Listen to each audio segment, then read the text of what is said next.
Welcome to the Filipino Martial Arts of Escrima, also known as Arnis-Escrima-Kali. The Philippine martial arts, one thing that keeps them all in common is, number one, is that they all teach with a bladed weapon, sticks, and the empty hands. Many of the martial arts in the Philippines derive from the type of weapon found within a province or a locale within the Philippines. Within the southern Philippines, they would have heavier type weapons, so they would be using heavier strokes. In some places, because of the type of weapon, agricultural knives, they might use a different way of using it. Some would use heavy chops, others light. Now, the safety factor within all the martial arts is that they normally will start you out with a stick. Even though they're teaching you as a bladed weapon, they will be working with a stick and using the strokes basically as an edge weapon. Now, just to give you an example of some of the knives used within the Philippines, you have what is known as the butterfly knife. Knives like this would normally be used within the cities. Many of the Filipinos would carry these for self-defense. Later on, they teach actually how to use these for self-defense purposes. So more or less, this would be called a street knife. Another weapon is known as the dagger.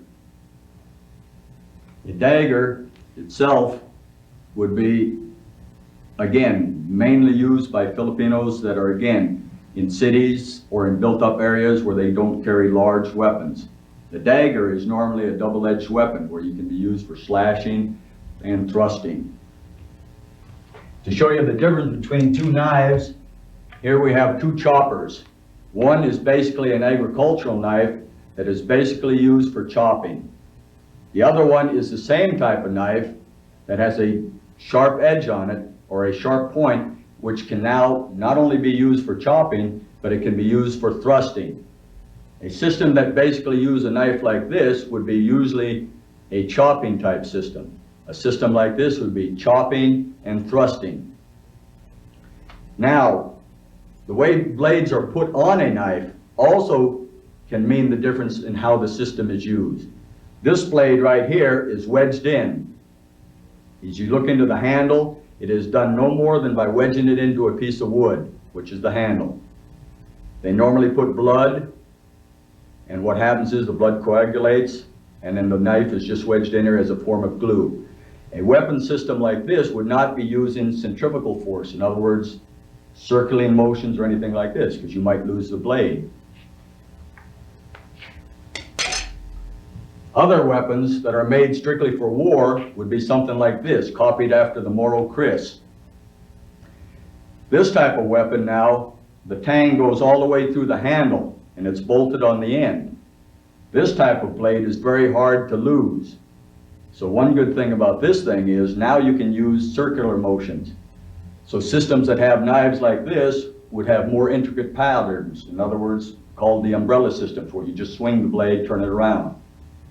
This type of weapon is outstanding because it is made strictly for war. We have a point where we can thrust. We have two cutting edges, so I don't have to turn the hand. Weapons that, or systems that use something like this would probably prefer what is called the fan system, where the blade can just go up and down, and no matter how we hit them, we can cut them. Another weapon is an agricultural tool, again, made a little bit longer. This is a very heavy bolo. Bolo is nothing but the Spanish word for long knife. This one here is an agricultural weapon, and so if we used it, it's mainly used for cutting through jungles and so forth, but the good thing about this is it can be used for combat. It does have a point. Since the blade is heavy, you're not going to be able to use light strokes. Something like this, you would use heavy strokes. So systems that teach with a blade like this, which is heavy, would want to use very heavy chopping strokes. So this tells the difference between different styles again. This is a war bolo. This one here is now similar to the other one, except this is made for war. It has a guard to help protect the hand. It has a sharper point. This type of weapon can now be used just like the double edge. It's sharp enough where now backstrokes without turning the handle can be done. In the southern Philippines, with the Muslims, the Moros, The Moros have what they call a kris. This weapon here is strictly for fighting. It's a modification of the Malayan kris, the Indonesian kris, except this is designed for heavy strikes. This is a beautiful weapon, it is strong, and it can sever a man's arm. Systems that use something like this, again, will not have to turn the blade each time they wanted to, and they can just go with heavy strokes, or they can even go with light slashes because of the sharpness of the blade. This is a Filipino tabalang. It's a fighting knife used mainly by the Christian Filipinos in northern Luzon. It's an outstanding fighting knife. It has an outstanding curve to it. Types of blades like this, where the curve is, make a better cut. So systems that use this would probably be using a draw cut. A draw cut is where you can slice and bring the blade across your opponent without having any chance of it sticking into your opponent's bones. It has a nice sharp point where it can be used for thrusting. Since it's a smaller knife, they can make smaller intricate patterns with this type of blade. Some of the tribes in the Philippines have a heavy blade known as a kampalang. This type of weapon is very strong. Tribes in certain parts of the Philippines still use shields. When we have weapons like this, they are made to directly chop through your opponent's shield, and so they're very heavy toward the front. Now, this weapon here is wedged in again. We wouldn't want to be making circular motions because we might lose our blade. So weapons like this would be used with heavy slap or heavy strokes, striking at your opponent. These are again bolos. Bolo again just designates long knife. The tang is bolted at the rear. Knives like this are excellent for the intricate patterns used in certain Escrima systems. Now, it is unlikely that in the Philippines a person would carry two bolos of this size. Mainly today, it is taught modern so that you can use both hands equally. And today now, as you advance, you first learn with a single blade, then later graduate to a double blade. In tape 1, we will be concentrating basically with a stick. In tape 2, we'll teach you with the double sticks. In tape 3, we will teach you with double swords and sword and dagger. These are outstanding blades because, again, they are made with a point for thrusting, slashing. The false edge is outstanding for a backstroke, similar to the Bowie knife. This is a Moro weapon again. Again, it is wedged inside the handle. This is one of the best chopping knives in existence, similar to the kukri of Nepal, of the Gurkhas. This thing has one advantage. It has a point and it can be used for a thrust. Some of the Moros would sharpen the back of the blade so that they could come back with a backstroke. But this type of blade is outstanding. It's a heavy chopping knife. Something like this, you would chop through any part of your opponent. His arm, if he put his hand out there to stop the blow or anything like this, which we'll teach you later, he would just sever the arm right off. In other words, here, we no longer worry about where we strike anywhere and we just lob it off. So systems like this would be using and emphasizing heavy chops. Other knives are strictly used for special purposes. This one here is a Moro beheading knife. And so we won't go into that, but it just gives you an idea. Something like this is used two hands, and there is no system for that except other than just brute force on the back of somebody's neck. Simple as that. Now, in Escrima, Escrima is the Spanish word for fencing. In other words, it's two people engaged in a scrimmage. So the scrimmage is basically with blades. In other words, fencing, sword fighting. So what we'll emphasize here in Escrima, since we use the name Escrima, is the blade. But in the Philippines, the stick is also used. In the past, many Filipinos would use sticks with that were pointed. They would fire harden them. In other words, they'd stick them in the fire, they'd fire harden them, put a point on them, and then they could fight with these things. But that was at one time when they had very little metal. And so fighting arts with the stick became known. Many systems today that call their system Arnes or Arnes de Mano prefer the stick. The stick is just as deadly as the blade. In other words, Magellan supposedly was killed by someone, Lapu-Lapu, who was the first patriot of the Philippines, who was supposed to kill him with, some say with a bladed weapon, others say with a pointed stick. And so this is where Arnes de Mano came from. Now, we will teach also with the stick, but the emphasis will be as a cutting weapon. When I use a stick, we will be using it as strokes. In other words, where I would teach you to strike or slash, I would teach you to strike or slash with the stick. So the emphasis will always be as a strike with a blade. Now, to give you the difference on this, in other words, if I was to use this on an opponent, if I was to use a blade, I would not have to use as much force. I could just let the force of the blade, takes very little force to slash through your opponent. And I would just cut with any part of the blade. Since it's sharp, razor sharp, I can go anywhere. I can even hold it against you and just draw slightly and you would be cut. With a stick, it wouldn't do any good. If I came with this part and then tried to pull any of these techniques, nothing would happen. So with the stick, our emphasis is going to be with striking basically with the tip. In other words, now when I make a strike, I would be going for bony areas. Or I would go to the throat, places that can't be protected. Or I would be going to the wrist, where their bone is, or to the elbow, or to the shin, or the knee. Of course, naturally, we can go to the soft spots, the soft areas, such as the groin. But notice how I will always turn my hand. Even when I come up for the groin, I will turn it, as if I had a blade. The same thing. Now, it's true, because we just told you, depending on the system, if I had a double-edged blade, I would not have to turn. I would just have to just bring it straight up and down. If the blade is heavy like this, it wouldn't make any difference. So again, I wouldn't have to turn. But a good idea is to try and turn each time we strike, putting the cutting edge towards your opponent. Again, when we teach you with a stick, it's mainly for safety purposes. So when we give you a stick, we teach you that you're making slashes. Now, when you're actually armed with a stick, then you have to know the difference. In other words, we now have to make our attacks basically with the tip. Now we can block with the shaft the same as we can with the blade. Now, in tape 1, our main concentration will be with the solo stick, the solo baton. And that's what we'll work with.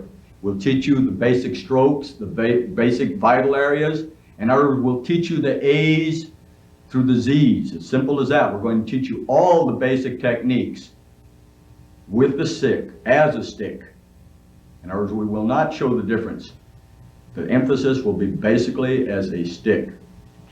In tape 2, we will then work with double sticks. The emphasis will be with 2 of these things and working them in unison. In other words, we're just going to combine everything that we learned in tape 1. And then we'll now use it with 2 sticks, which now becomes a little harder because now we have to coordinate our left side with our right side. And in Escrima, we want to work both sides of the body. We don't want to just work on one side. In tape 3, we will work with strictly bladed weapons. We'll now work with, first, with the sword, and we will work with the dagger, working them in unison. After that, you'll graduate, which I've already said, to the double blades, which is the hardest of all the techniques. Also the deadliest. Since we're coordinating our hand and our mind with 2 sharp weapons, we've got to be very careful that we don't chop our body. So be sure to follow all our instructions in tape 1, 2, and 3, and follow the safety rules and regulations. These are sharp. They are not toys. Many of these knives that I've just shown you here are collector's items. There are actual knives that came from the Philippines. Some of them are very ancient and very old. Now, what can we use? Some of the training things that we'll use is rattan sticks of varied lengths. You can see right here, these are 2 different types sizes. Some schools will teach with 12-inch, 14, 16, 18, up to 34, 36. The length of the weapon doesn't really make that much difference in studying. The thing is, you should study with small weapons to large weapons. And if we lose the weapons, then we use our bare hand. Now, where can you get this equipment? Rattan sticks you can purchase basically in rattan stores. Then all you do is cut them to length. If you wanted to, as you see here, some of them have burn patterns on them. All you'd have to do is what they call candle burn. They light a candle and they just turn and rotate the stick. This is the safest method. It doesn't burn through the stick. Other people just take a blowtorch. That's the fastest method, but it's also the worst, because number one is it burns too much of your stick and it weakens it. I recommend that you have two sticks. One is what we call your show pair. In other words, a pair that you want to go out there and look pretty with. The other one is the pair that you're going to beat on all the time. This is my working pair. In other words, I don't put any ornament or anything else on it. The tape in the center is only to show you. When we actually hit with the stick, we have what we call the butt right by our handle. We have the point right at the front. We have the shaft. When we actually strike with a stick, we're always going to try and strike with the upper shaft. So when I hit somebody else's weapon, I want to hit up here, not down here because it becomes too close to my hand. Now, you might not have a rattan store by you, but there are, any hardware store, you can buy wooden dowels. They come in different sizes. Now, the diameter is up to you. If you're a huge person, you'd want a larger diameter. I myself pick anywhere from 7/8 to 1 1/4 inches. It just depends on the person and how it feels to you. Again, you should practice with varying lengths. You should have sticks from 12-inch. As a matter of fact, you should have sticks from 6 inches. Anything. Because there's times we'll also teach with our bare hands. Other things that you can work with in your training, which we'll demonstrate in tape 1, tape 2, and also in tape 3, are plastic bats, which are outstanding. In other words, you can hit somebody now with very little danger. There is still a danger that you can hurt somebody if you hit them in the eyes. So you have to be very careful, even with plastic bats. Almost any martial arts store has something like this, a shinai. This is a simulated Japanese sword, a short sword. And they're made of bamboo that are cut and split. Again, they're outstanding tools that can be used for eskrima or for the stick weapon. This is one that was just made. It's a piece of rattan in the middle with bicycle handle guards or grips. Right on the end here is a bicycle grip, and right here are the foam type grips or handlebar guards that you use. When you use something like this, always leave a little bit of space at the end, so if you thrust somebody, you don't just hit them with a hard tip.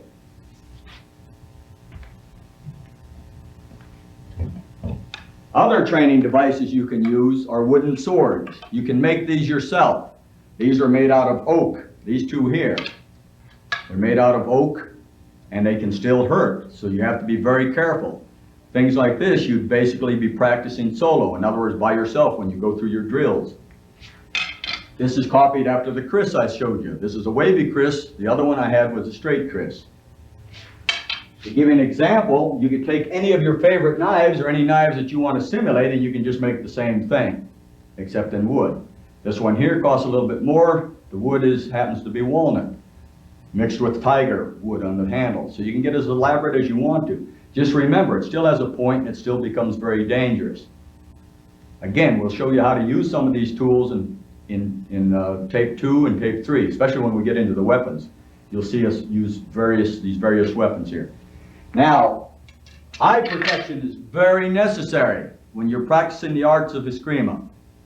Whether it's a stick, whether it's a plastic bat, or anything. So eye protection should be purchased. I myself wear safety glasses whenever I do any type of sparring, whether it's slow, fast, or anything. I try and put safety glasses on. Now, what can you wear? Any loose clothing, anything. Any of the martial arts schools will sell from karate gis, even judo gis, or anything else. It makes no difference as long as it's comfortable for you. And that's the main thing. T-shirts or nothing at all at the top. It makes no difference The thing is, the trousers should be loose because we are going to teach you a lot of calisthenics. We're going to teach you how to move, and you're going to have to be able to bend. If you can't do something like this, then you're not going to be able to do it comfortably. Now, as my student, what I would want you to do is, one, get your training aids. Get your safety glasses, get your sticks, cut them to length. Make sure you have a nice area to work out in. Make sure that you clear the space. Make sure there's no one in the area that can be endangered. In other words, children, even pets. Then I want you to come out with some enthusiasm. Follow along with us. In other words, start learning how to work that weapon. I'll tell you one thing for a fact, that if you start working here and starting to break wind, you're going to start feeling it. So be very careful. Go through the motion slow. If you have to and you don't understand a technique, replay the tape. That's what's beautiful about this video equipment. We can replay it. Learn one technique instead of learning 50. Learn one technique well. That is more important than learning 50 techniques half well. All it takes, I will be teaching you approximately 200 to 300 moves or techniques within these 3 tapes. There's no way you're going to be perfect in any of them. But if you work on one until you get that technique down, then you'll be able to do it. In other words, we've got to build up our wrist. We've got to build up our forearm. We've got to do exercises to warm ourselves up. We've got to have a little cool down. So everything is important. If we don't feel right, we won't do right.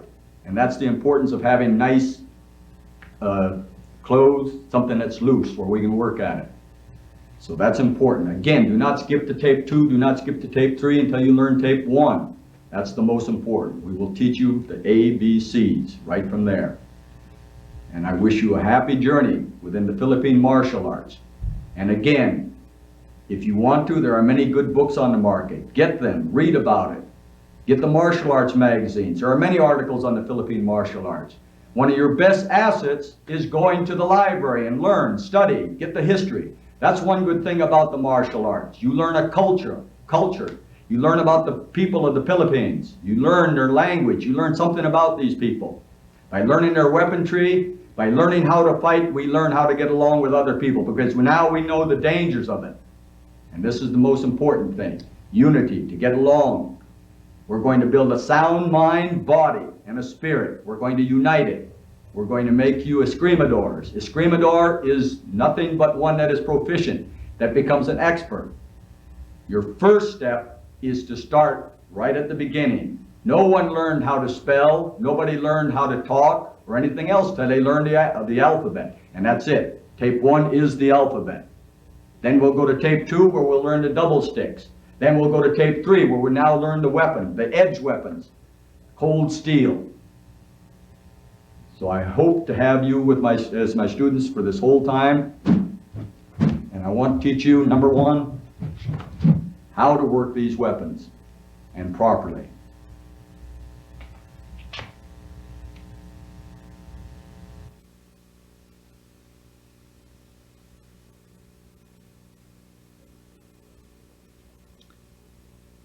As with any physical activity, a good warm-up is necessary. Arnis is no exception. If one is proficient in any athletic activity, he or she may want to do their own favorite warm-ups. Here I'll just be doing some of the exercises that I highly recommend.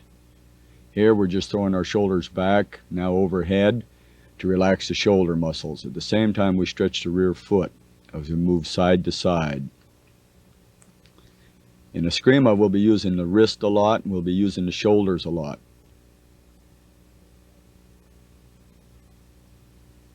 Here we have side stretches. Do it slow, don't jerk. The same thing with forward stretch, working the hamstring on the right side of the leg, then the left. Do this very slow. You might want to hold the exercise just a little bit longer than what we're doing here. We're just giving you a basic idea. These are known as static stretches instead of jerking the body up and down. Here we're working the side muscles.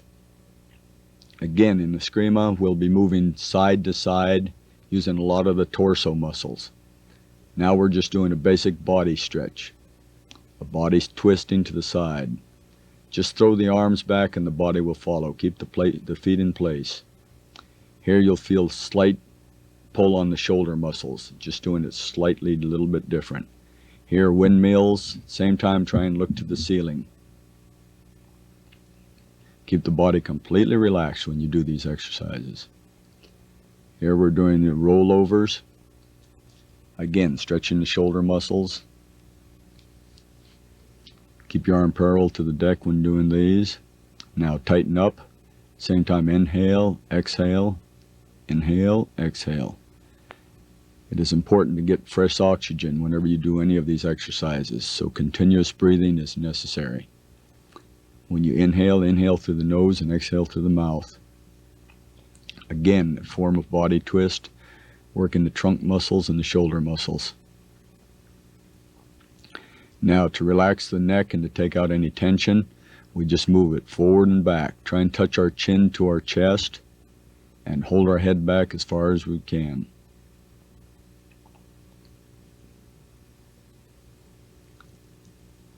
Again, just move the head as far to the right and far to the left as you can.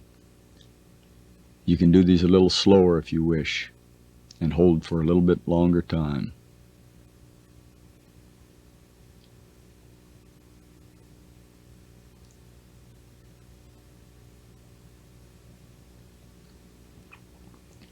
Now completely relax the neck muscles.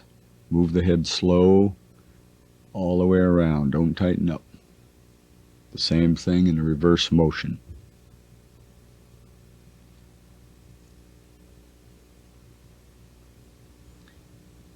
Here we're going to stretch the leg back. Pull up on your foot. Keep the flat of the foot up. Push the knee down. Again, anytime you want to do a certain exercise a little bit longer, go ahead and do it. If you are athletically inclined, you might want to do a little harder exercise. A forward stretch is an excellent exercise. Here we're going to stretch the back of the leg muscles.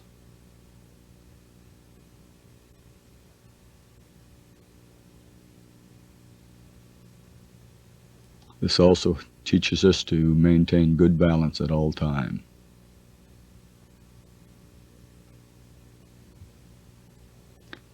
In Escrima, you're going to be learning lunges. So this exercise is excellent. Again, try not to bounce up and down. Here we're going to work the side muscles of the leg.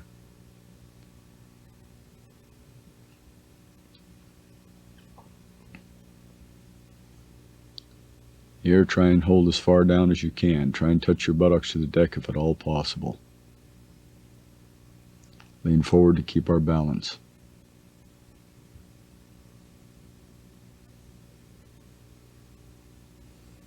In Escrima, we use a lot of wrist action, using the forearms and the wrist. This exercise is bent wrist, just bring it back and forth, up and down, shoulder level, down to the belt level. Working it diagonally.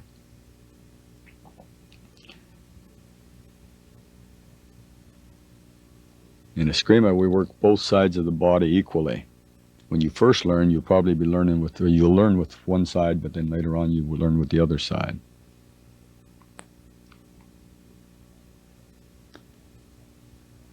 The routine that we're doing now is approximately 10 minutes long. That is the minimum for any workout, for warm-ups.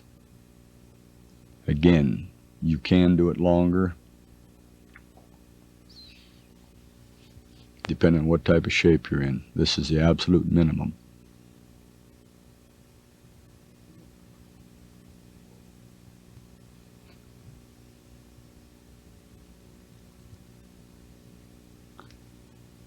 Here, hold your fingers back.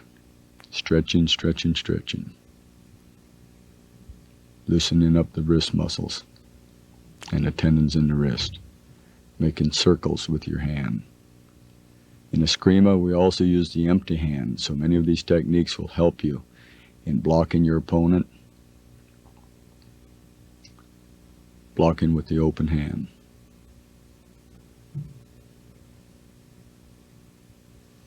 Here, put tension in on the buttocks, grip the deck, and just push in on your fingers.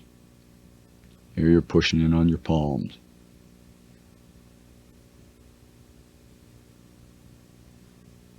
In Escrima, as we said before, we make a lot of lunges. This exercise is excellent to loosen up your thigh muscles. Be very careful when you first learn this, otherwise you'll be sore, very sore. As time goes by, you should increase the reps in what you're doing here.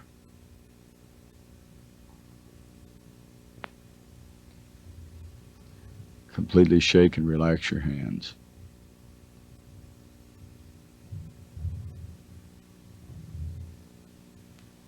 This is a basic warm-up. In Escrima, one of the most important things is how to grip your weapon. Without a proper grip, we won't be able to hold on to the weapon that we're striking with. Bring your hand as far down as possible when you first learn. Make sure you have a good stick. The stick is just simulating a blade. Catch it all the way to the bottom. You're holding it basically with the thumb and the top two fingers. You're holding it exactly like you would a hammer or a hatchet. Let the wrist go back and forth. Feel the weight of the weapon, natural, going back right by your ear and then down. Draw it down a few times. Good strokes. This is your basic technique. Good strokes. When you're first learning, don't do it with too much enthusiasm.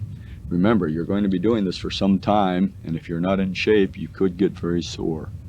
So do it very gradual. A second method of holding it is leaving approximately 2 inches protruding on the stick. The extra 2 inches normally will give you a little counterbalance. So many beginners prefer this method. Advanced people, in many cases, will prefer to use the whole stick, and they won't need the counterweight. I highly recommend when you first learn to go ahead and use this method first. Here we're going through some of the strikes. We're going horizontal, head level, horizontal, chest level.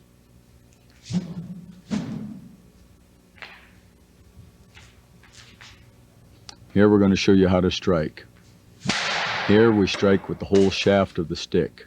When you do this, penetration is not great because you're hitting with the full length of the stick.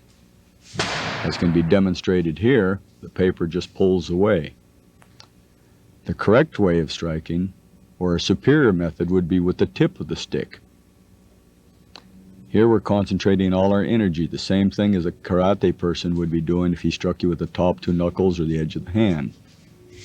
The energy is now concentrated right at the tip of the stick. Here we're trying to strike the paper with the tip of the stick. Now you see that energy is concentrated in it. And what happens to the piece of paper? It completely shatters. We put a hole in it. That's the same thing when we strike somebody else. Again, we're hitting with the shaft of the stick in this demonstration.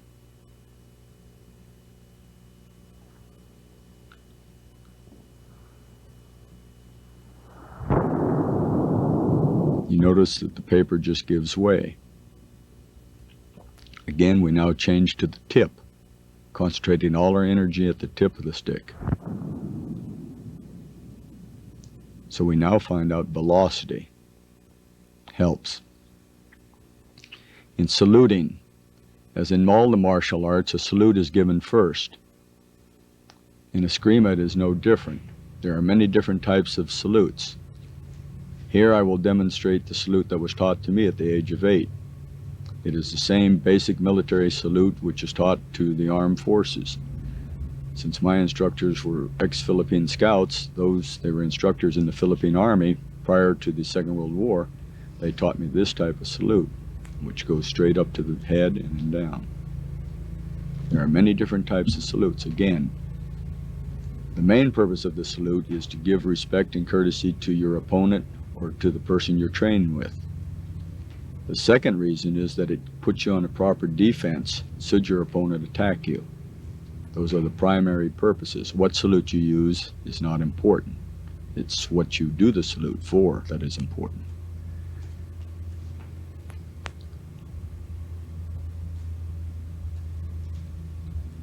Here we just go through a basic routine. To warm up, you catch your weapon, you try it. All techniques should be done on both sides. When we first teach you, we'll basically be teaching on one side.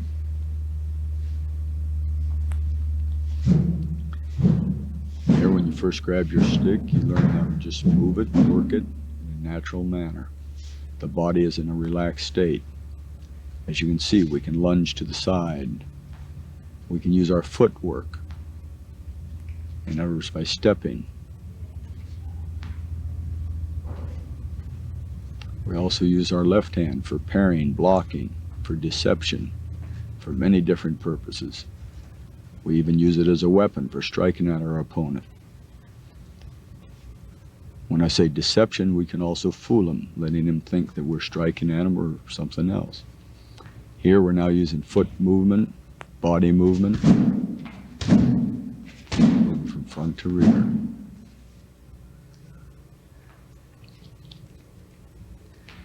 Here's our basic stance.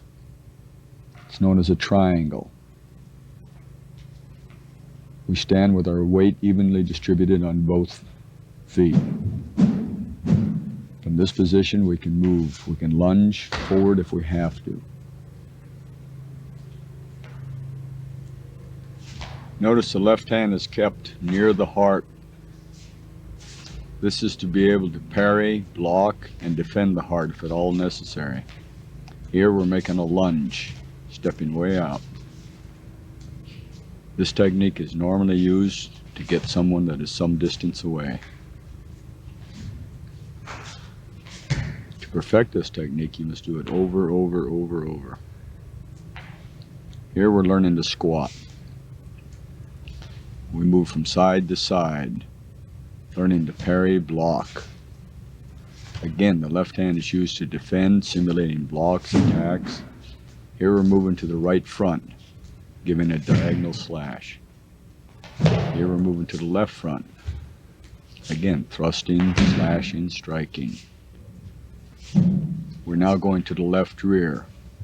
In other words, the body has to be able to change direction at any time, moving in 8 directions. The 8 directions are either forward, back, left, right front, left rear, right rear. This stance is what we call a crouch stance. Again, gives you tremendous flexibility, moving from side to side, forward and back. We'll be going more into detail with some of these stances as we go along. Here, the kneeling stance. There are times when you might be knocked down to the deck, lose your balance or something else, or you might be getting up off the deck. So you must learn how to defend yourself in this position. Again, this is an introduction to the stances just to give you the idea of what we'll be doing as we go along here. Here, a one-legged stance, moving from side to side. There are times that you might want to move your leg if someone attacks it. Striking technique. This is the backbone of Escrima, the basic striking techniques.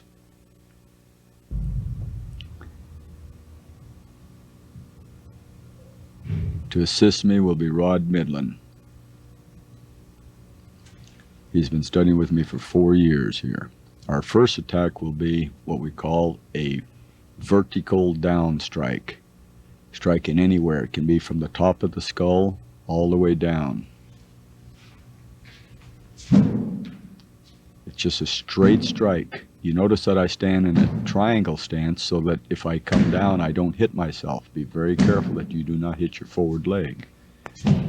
Now, I'm striking with the right hand and I have the right foot forward. This is standard. This way I get maximum reach with that weapon.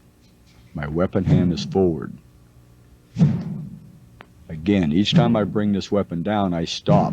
I stop by my right leg. You see this?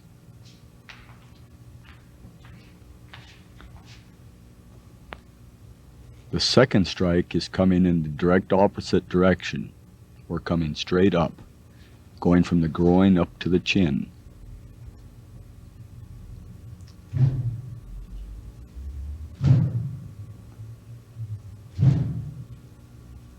I call this technique a spade up, just like I was throwing dirt over my shoulder. All you do is use wrist action. It started by my right leg and comes over by the ear. Just lifting up the weapon, trying to strike your opponent to the groin.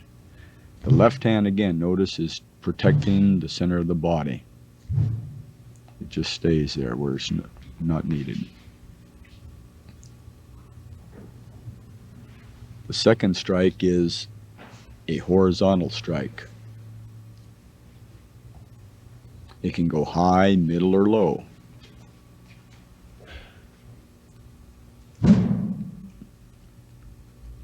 Here I'm going right to left. High strike, center strike, a low strike. Hip action is used. To get more power, all you have to do is rotate that hip.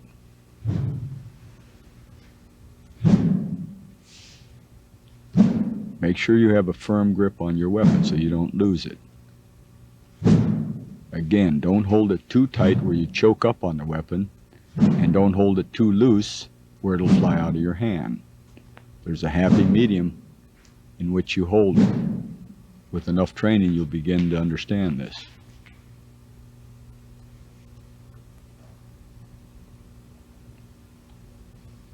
Here we have a diagonal strike, striking from our opponent's left shoulder down. When I strike, you notice I bring it in a high right upper position. When I come down, I bring it toward my left hip. This is a natural position. When I strike, the stick takes a natural course. Just try this slowly and then start picking up momentum as you feel more comfortable with it. Notice the stick comes right back to the hip, right by my right ear, and then down right to the left hip, where it naturally stops, ready for another strike if I have to make it. The second diagonal cut is just from the opposite direction. You notice I start from my left ear or left shoulder. When I bring it down, again, I bring it down toward my right leg, to the right of my right leg. This is a diagonal strike. Again, started off slow, start picking up momentum. By shifting the body forward slightly, you get more momentum and more energy in the blow.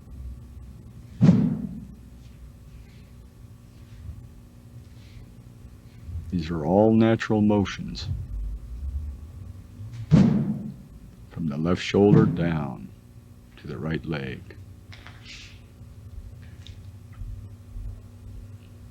The next technique is a diagonal, coming from my opponent's lower left side to his upper right.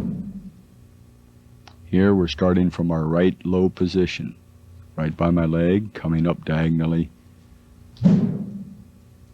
bringing it up toward our left shoulder.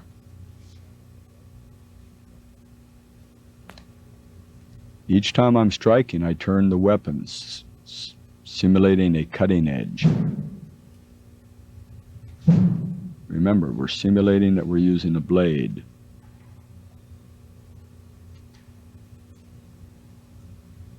Again, it comes up to the left shoulder.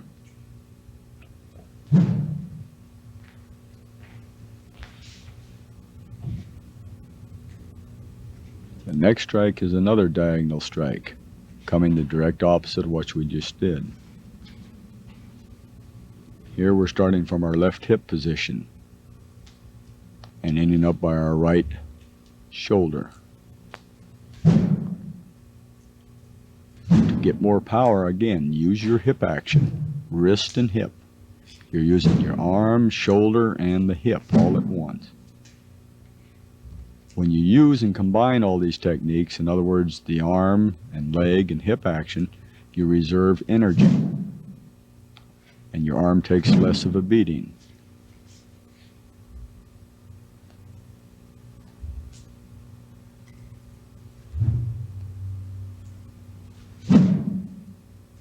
Again, watch how he comes by the right ear, getting full range of motion. Here we make a V cut, cutting from the right to the left in the shape of a V. This is one of the most popular techniques taught in all major forms of Escrima.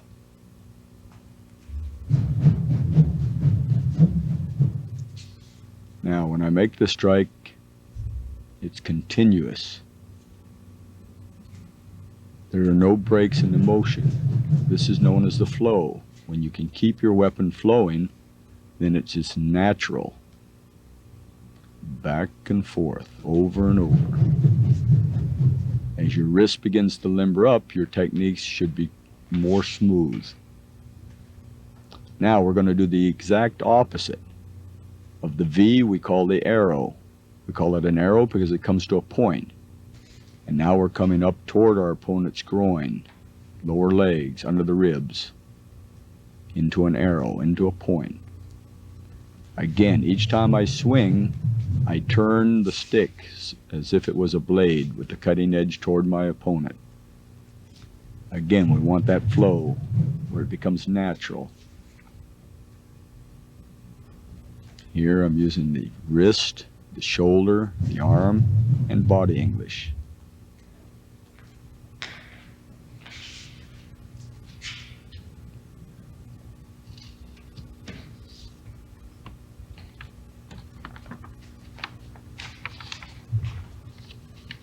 This technique is known as crescent and C. Crescent and C. If you follow the motions, you'll see that it looks like a crescent and it looks like a C. It's used for blocking and it's used for striking. This is an excellent wrist exercise. Incidentally, all these techniques you're doing right now are wrist exercises. You do this as part of your warm-up. To be proficient, you must do it over and over. This is known as a draw strike. I hit my opponent and bring the stick, or the blade if it was a blade, back to the hip. We strike out and back. The purpose of this is so if I want to thrust, I have it in a right hip thrust position. Right hip thrust position, where I can thrust if I have to. With training, it becomes more fluent and easier. Strike, return to the hip. Strike, return to the hip. A draw strike.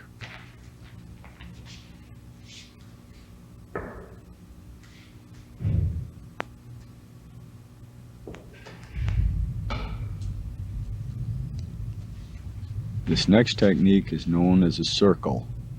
Anytime the weapon goes round more than once, it now is called an umbrella.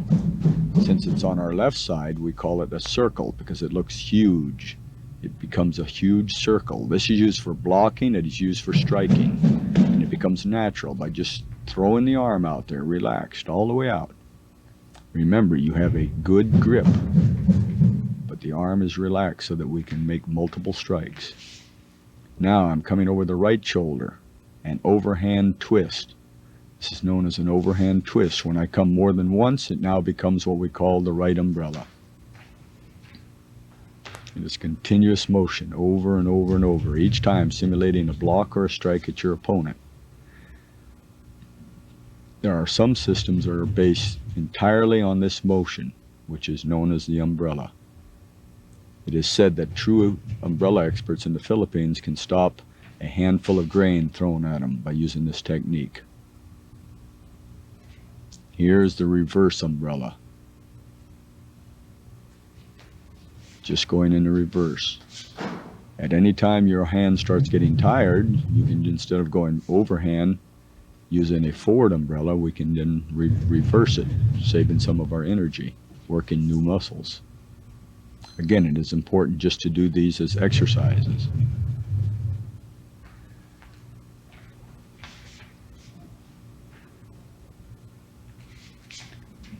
Okay.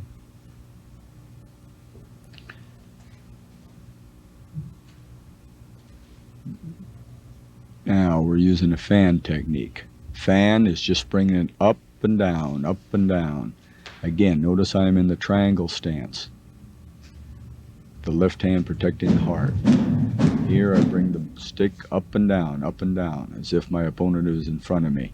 driving up through from the head down and also going from the groin up, bringing it back and forth, getting a natural flow.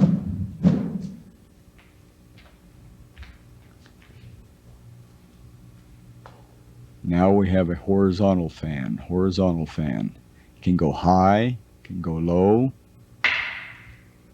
and normally it would go to the center. It is harder for an opponent to get away from you from the center. If I go high, he ducks the head. If I go low, he raises the legs. But the center, it's hard to move the whole body.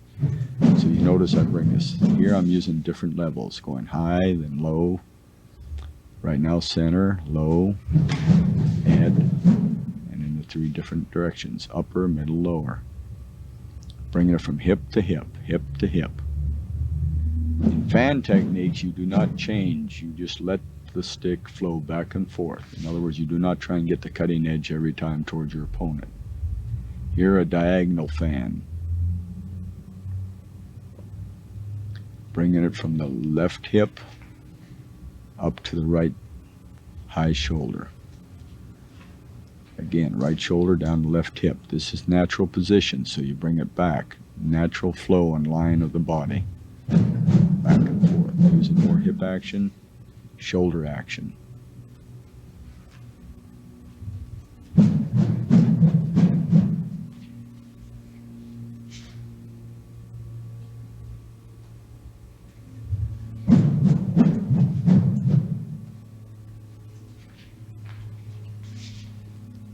Now, the next technique is the last diagonal, going in the opposite direction again, diagonally, striking at your opponent.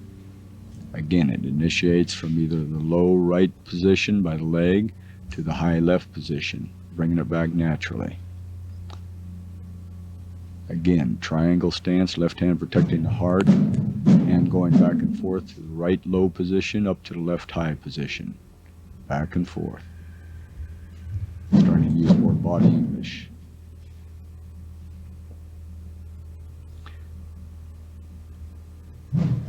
These are the basic strikes taught in this system of Escrima. The next two are known as the cinco-taro drills. In other words, the 5 blows. Here we're going to be striking in the pattern of a multiplication sign. 5 different strikes.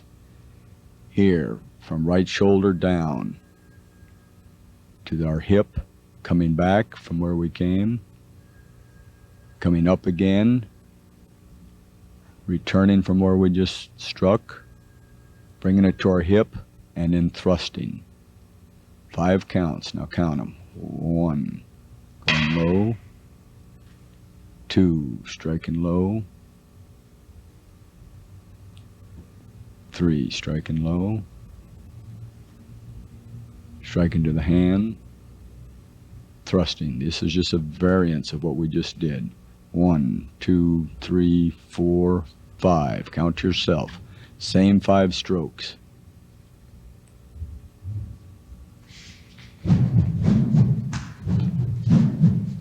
It's very important that you practice these techniques. 1, like a multiplication sign. Each time, follow this technique over and over. If you have to, replay this tape just to get this exercise. This is one of the most important of all the drills.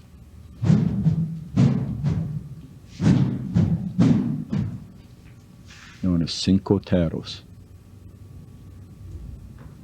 Notice each time I strike, it goes back to one of these 5 positions. Left hip, upper right, upper left, down to the right hip, thrust. Same positions each time. Learn those positions.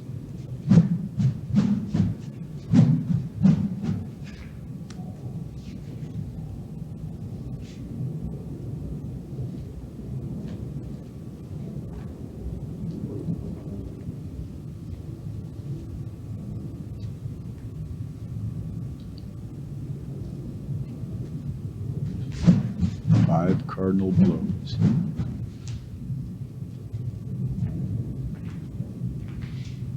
The next technique is another form of cinco terros. It is also 5 blows, except going in a plus sign. In other words, horizontal and vertical.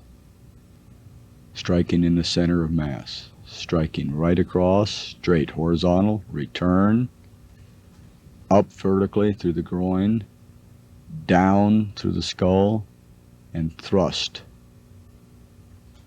Both these cinco terros are necessary. Here I'm now going to a higher target, but it's the same motion. Here I go low, cross the leg, back, it's still horizontal, up vertical, down vertical, and then thrusting to the center. Again, this is a very important drill. The more proficient you become at this, the faster, the easier it becomes.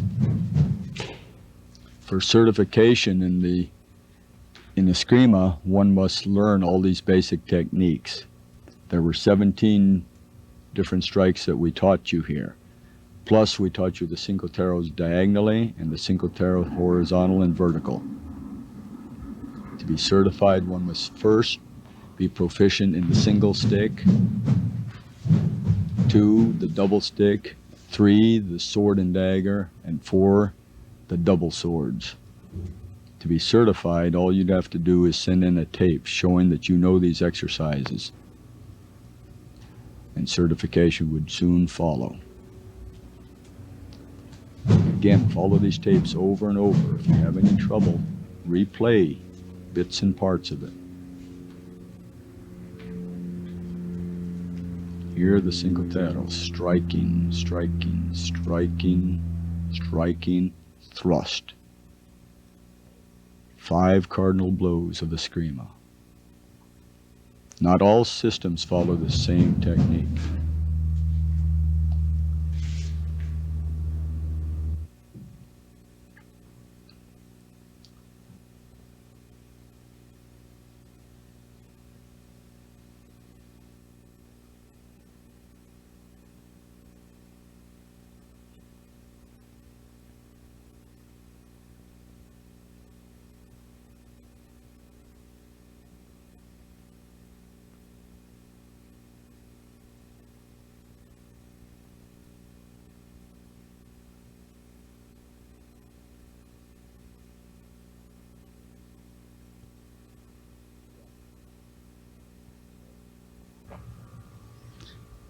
Thrust.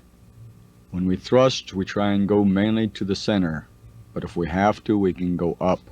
But notice that the head is only 1/8 part of the body, and we now have a smaller striking area. We can also go for the shoulders, we can go for the groin, we can go for the inner thigh, different parts of the target. So when we practice thrusting, grab our stick and just move. You can put up different targets, different dots in different areas, and try and strike them or thrust at them. The thrust normally is pinpointed. Again, we're going to a certain area of the body and we have to be very good at it. The head, if we strike at the head, again, is only 1/8 part of the body and it's easy to get away. That's why we basically go to the center of the chest.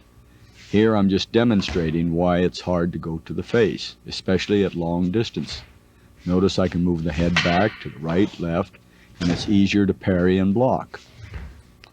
Here I'm parrying with the weapon, and with the bare hand.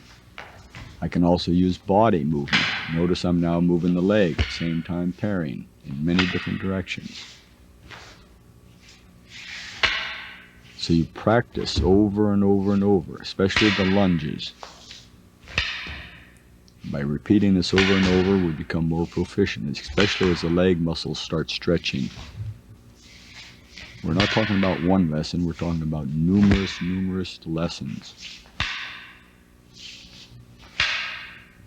So here we're learning the thrust, the long thrust, the counter thrust. In other words, I parry and thrust. Block. Slap with the left hand. Now, We've first learned the thrusting techniques, now we have to learn our blocking techniques. How to defense. How to use defense techniques against these thrusting striking techniques.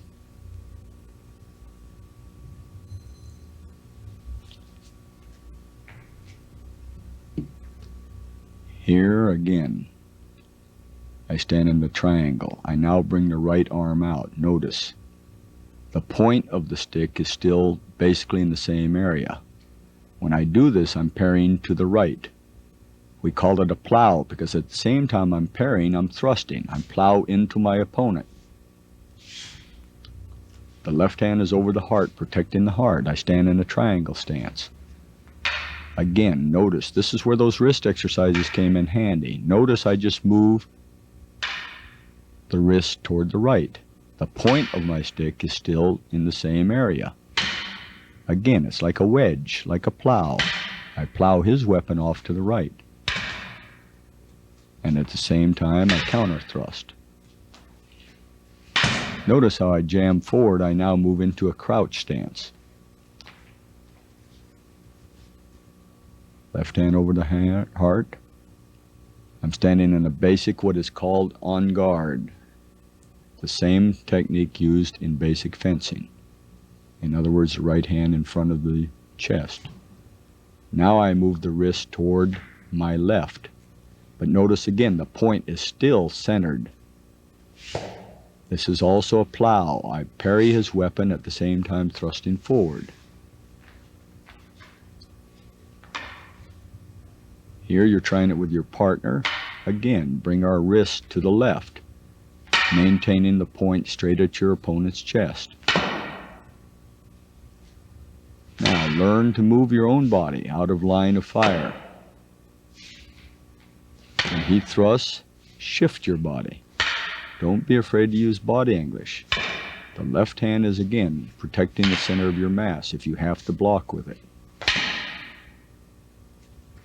Be very careful that you do not strike your opponent while training, especially with sticks.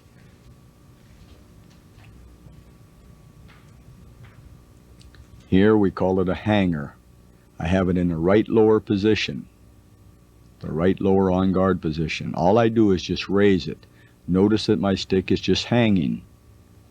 This is known as a hanger. When I bring it to the left, it becomes a left hanger. Just like here. At the same time, notice I shift the body out of line of my opponent's strike. Sometimes I lean forward, sometimes I lean back. It just depends on what I visualize my opponent doing. Here I bring it straight up and to the left, at the same time turning my body sideways to make a smaller target. Once blocking this technique in this manner, I can now strike back. As you can see, block and counter strike. Here I lean back. Here I lean slightly forward. By practicing over and over, you get a natural motion. Again, the center hanger.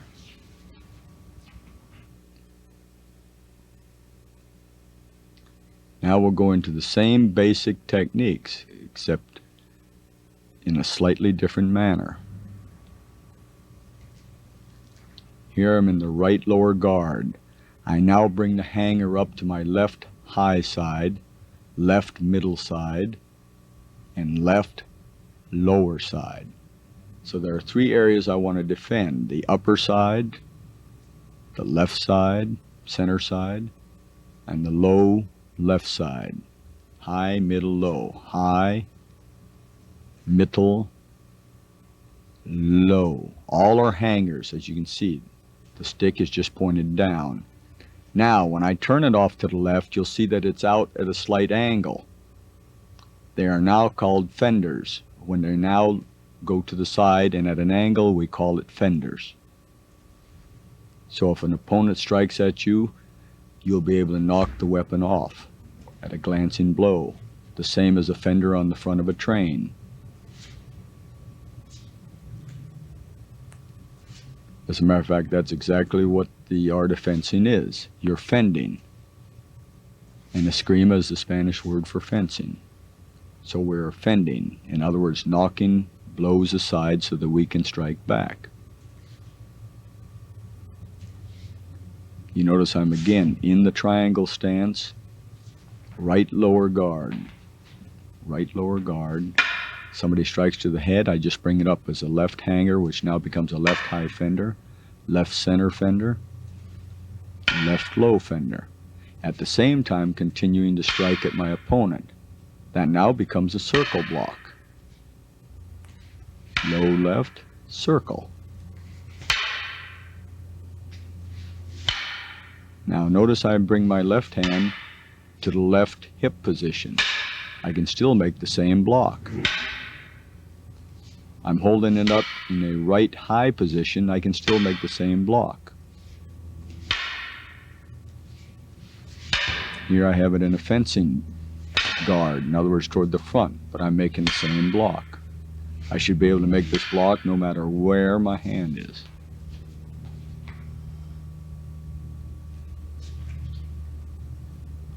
Now I'm making the technique on the right side. When I do this, I bring it to the right high, it becomes a high fender, a right high fender in this manner, a right center fender, a right low fender. Just doing the direct opposite of what we did on the other side. Now I'm holding my hand in the left hip position. Notice I bring it back around in one of those same blocking positions. Here I have it in a right high guard position. I still make those same blocks, either high, middle, or low, at the same time striking back. Here I have it in a left guard, high guard position. I make the same three blocks, high, middle, and low. Low. Here I have the basic on guard, the hand in front. I still make the same three blocks, either high, middle, or low, using a right fender. Now to demonstrate it. Against a high, I twist, blocking, fending against them, and continuing my strike with the overhand twist. By practicing this, you just have your opponent strike at different areas. The more you practice, the more natural it will become. Notice I brought my hand to the left on guard position, and I still continue to make these blocks. Here, an upper right guard position. I make the same blocks.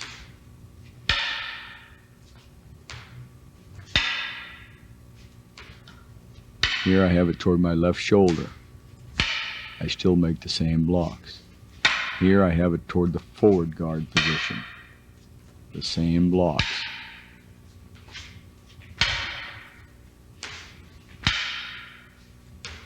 The name of the game is block and strike, block and strike.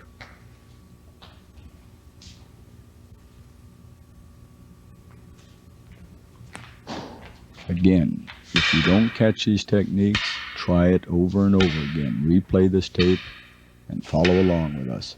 Now, my opponent is striking in any area, as you can see, toward my left side. All I am now doing is one of those hangers, high left, or anything on any of those blocks. You just try it.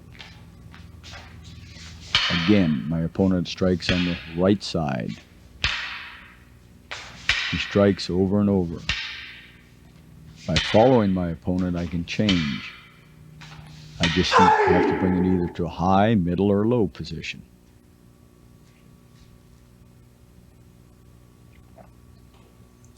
Here is an overhead block. I'm doing it just like we did the hanger, except the emphasis is that someone is striking to the top of the head. What I do is I raise the stick over the head, and at the same time I strike back at his neck, no matter what position my hand is in. Here I have it in the left hip position. I raise it high, block, strike. Here I have it in a high right position. I should still be able to do the same block and strike. the left high guard position. The same block, high, strike. The forward guard position, high, strike. Block, strike. Left hand over the heart, protecting the heart.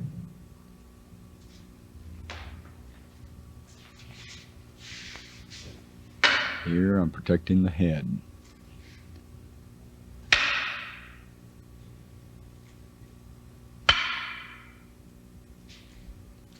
Just repeat this slowly and then start picking up the momentum.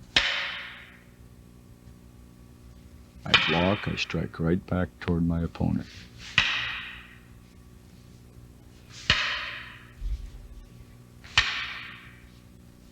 You may try this from many different postures and stances just to get a basic idea.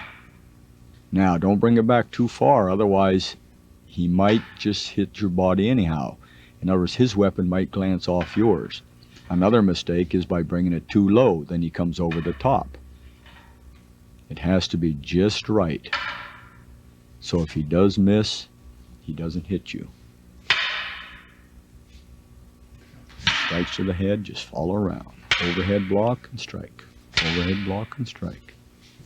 Sometimes you notice I shift more, depending on how fast my opponent comes.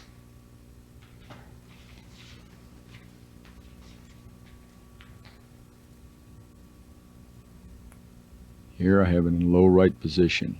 Now I bring it up to the hip. Now we're going to show basic blocks. Here we're bringing it up to our right hip position and left hip position. Each time I'm bringing it back. This is a block again. We'll call it like a bumper. In other words, I put my weapon in between me and my opponent.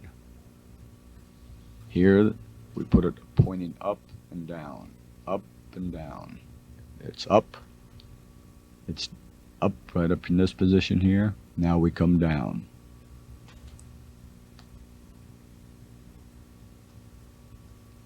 Using body English.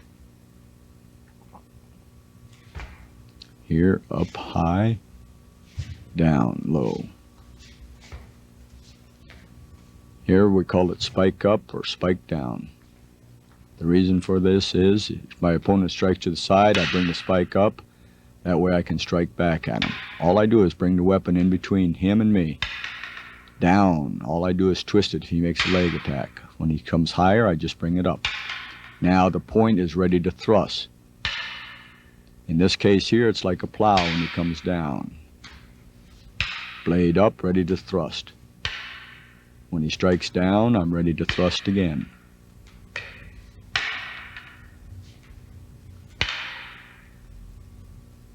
He strikes up, ready to thrust. When he strikes down, I'm meeting him.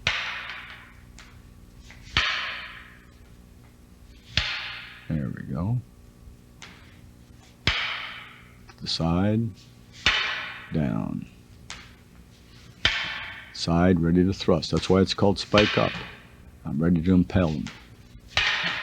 Spike down, he makes the same attack, but what do? I can follow through the thrust or strike. Same thing, a groin shot.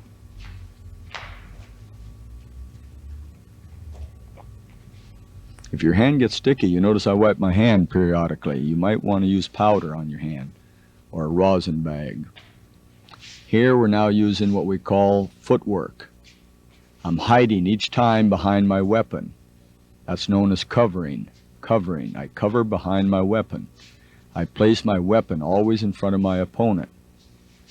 I can do it by footwork, I can use it by body English, or a combination of footwork and body English.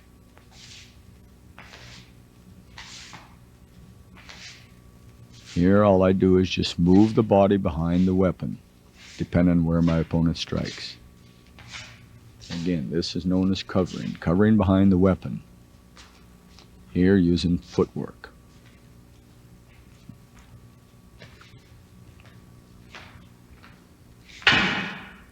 Here I step in what is known as a cross stance, a squat stance, cross stance. Same thing. I'm using body English and I'm using footwork. each time hiding, using all these different blocks that we used. Using a spike up, using a plow, using a right plow, using a hanger, using a plow, or using a spike up, over and over.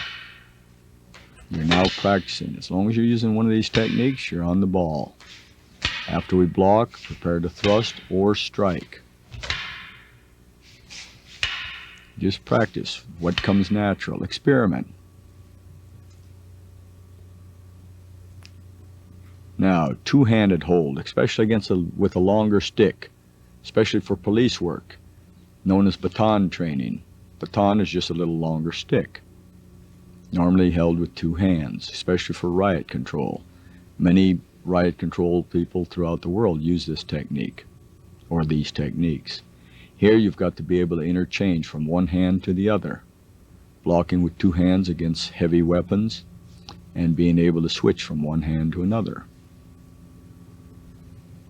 Again, you notice that we use tremendous body English, body rotation, footwork, moving side to side, hanging onto our weapon, switching from hand to hand. You practice slow with your partner. Here we block, strike from any different angle. Block and release. Do this exercise very slow. He should be able to strike and thrust, striking from 8 different directions, from upper, lower, side to side, and diagonal, and against thrust. Do this exercise very slow. Learn to use the weapon at close range and far range.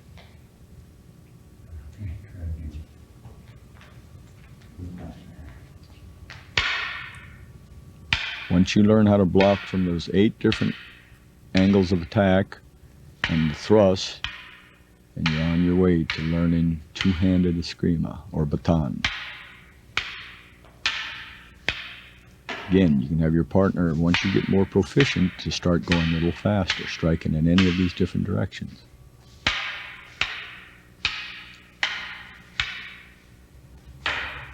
Notice sometimes I stand straight, sometimes back, sometimes in a squat.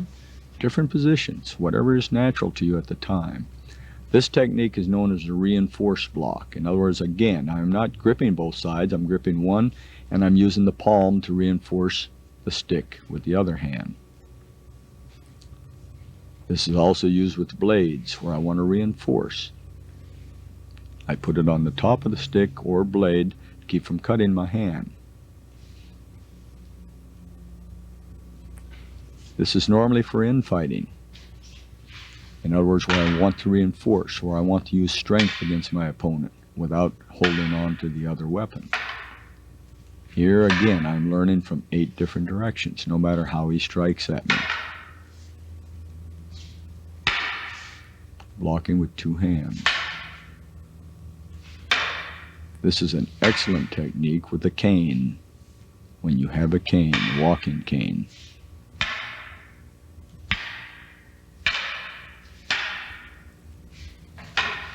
Again, I'm trying from 8 different angles of attack. When he does cinquetero against me, when he uses any strike, I block with the stick or the cane. Again, picking up momentum as we start training.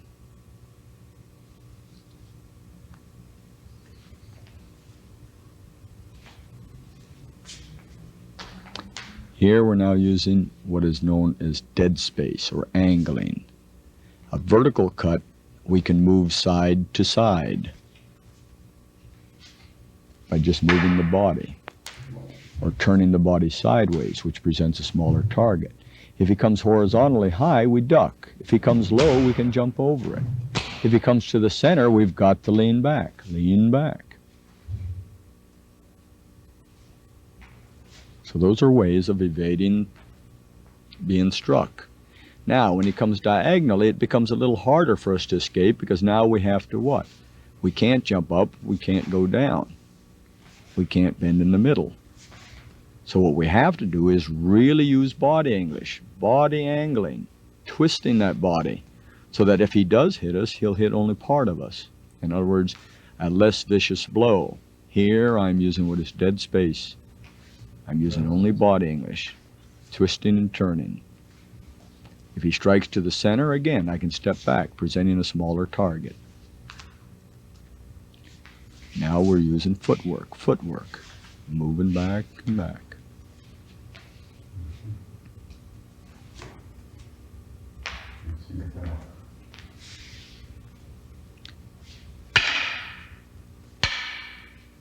Now, as my opponent strikes, notice that left hand covers. I can block with it, parry. I can use it for counterbalance. I can use it for deception. I can use it for many different reasons. Now we're going against the 5 basic strikes. Every time he strikes, I'm following. When I say follow, every time he strikes at me, I go in the same direction of which he's striking at me. This is a superior method of parrying or blocking, especially if he has a heavier weapon than me. Notice that I'm following him.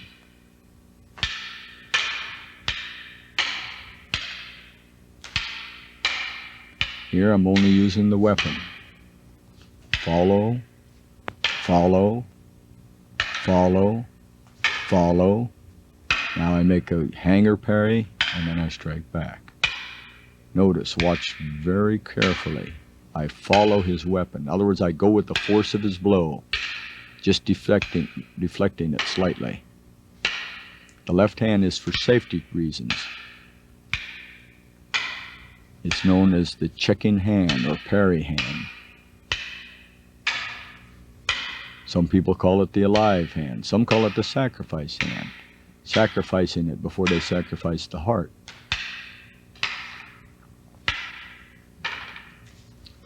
This is a very important drill.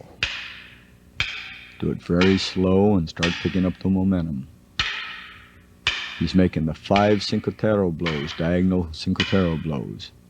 Each time again, I'm following him. Notice the flow.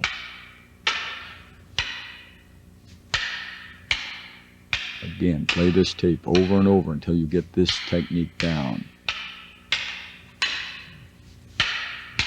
Then start picking up the momentum. Once you start learning it, pick it up, pick it up. Sometimes you might want to wear gloves to protect your hands.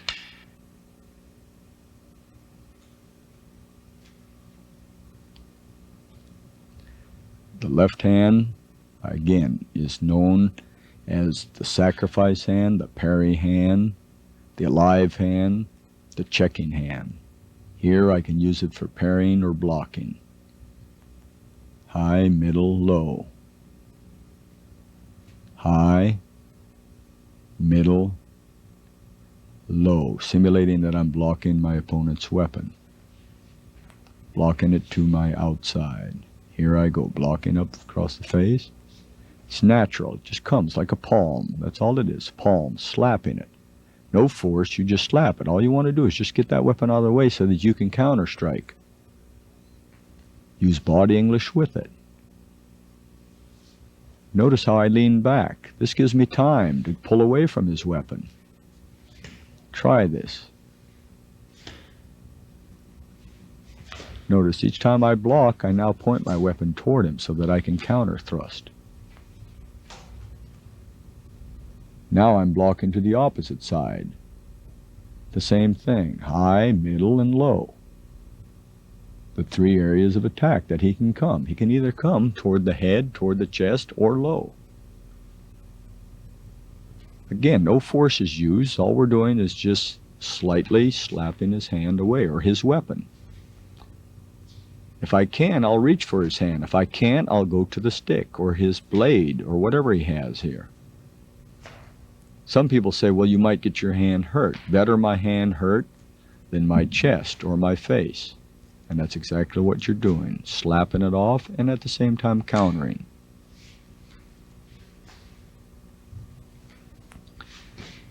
Notice sometimes I lean forward, farther to the right. Depends how fast my opponent comes in at me.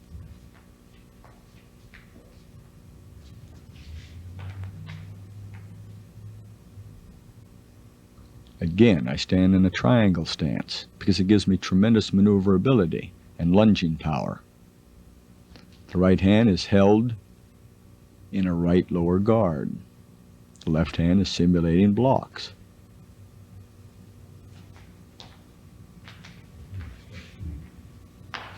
Now, if he comes the opposite side, all I'm doing is what is called sweeping. I sweep. I follow the blade, in other words. If it comes at me, I follow it the same way. This takes tremendous training and timing. It doesn't look like it. It looks like you're going to be hit. The more you practice, the easier it becomes. I guide and move the weapon away from me so that I can thrust or I can strike back. Again, you try this technique slow and you start building confidence in it.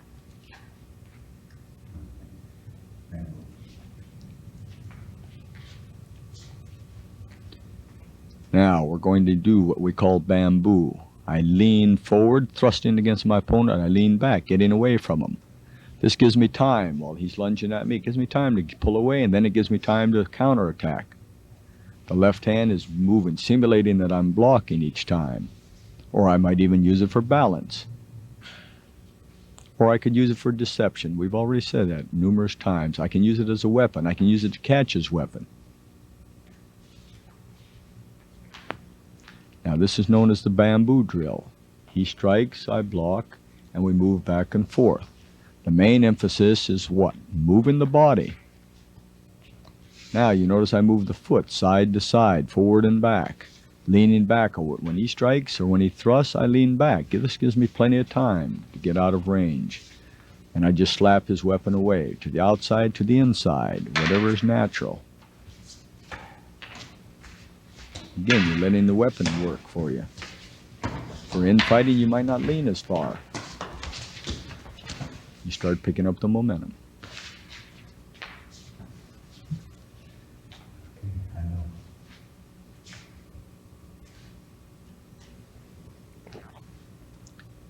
Here we're making a V strike. One of our basic strikes. V. In the shape of a V. Strike. Strike.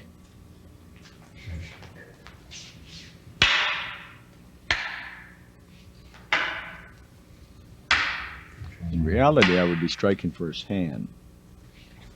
But in training, it kind of gets hard on your partner's hand, so we strike stick to stick. So the real technique is we would be striking for his hand. Now we go stick to stick so we can train practical like. There we are, V to V, striking, striking, striking, striking. The left hand is used for many reasons again.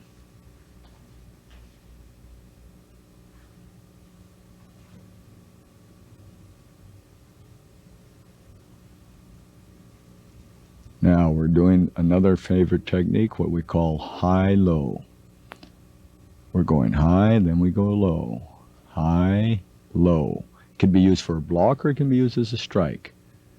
Going high and then low, continuous. It's also circle, as you can see.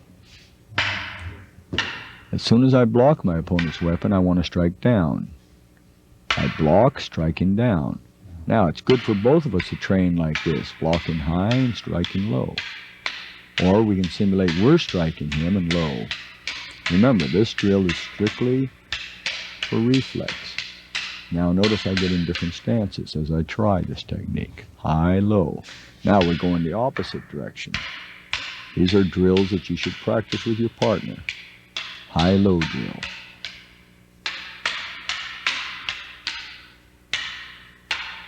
Make it smooth.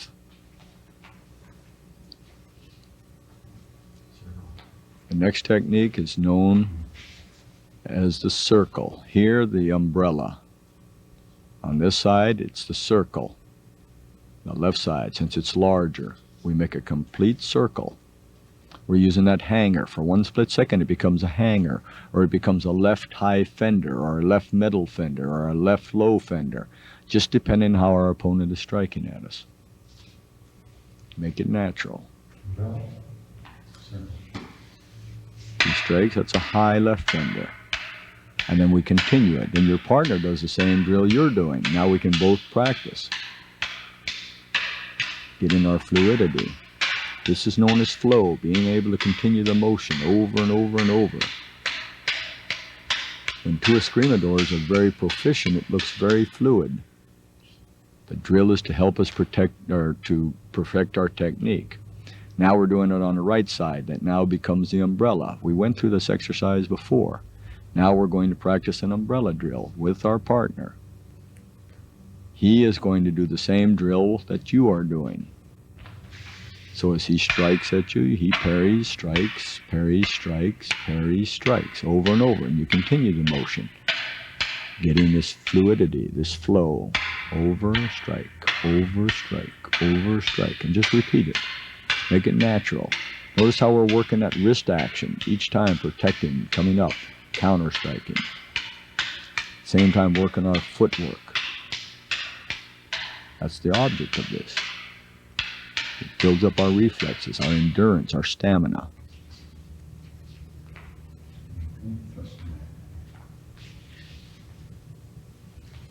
This is what we call lunge and back stance. Lunge, now our back stance. Lunge, our back stance.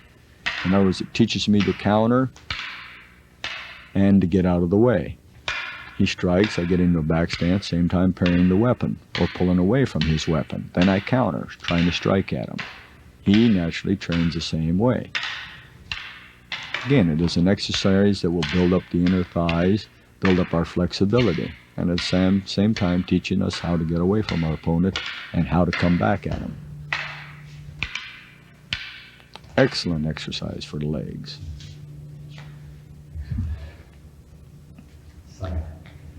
Now we're going to practice the squat. He thrusts, I move into the squat position. Same time thrust into the front or slash into the front.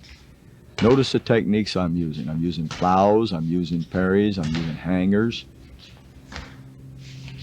I'm getting out of range of his, or pulling to the side of his weapon at the same time thrusting forward. I'm now going diagonally, right diagonally forward and left diagonally forward, using the left hand as a parry to parry his weapon.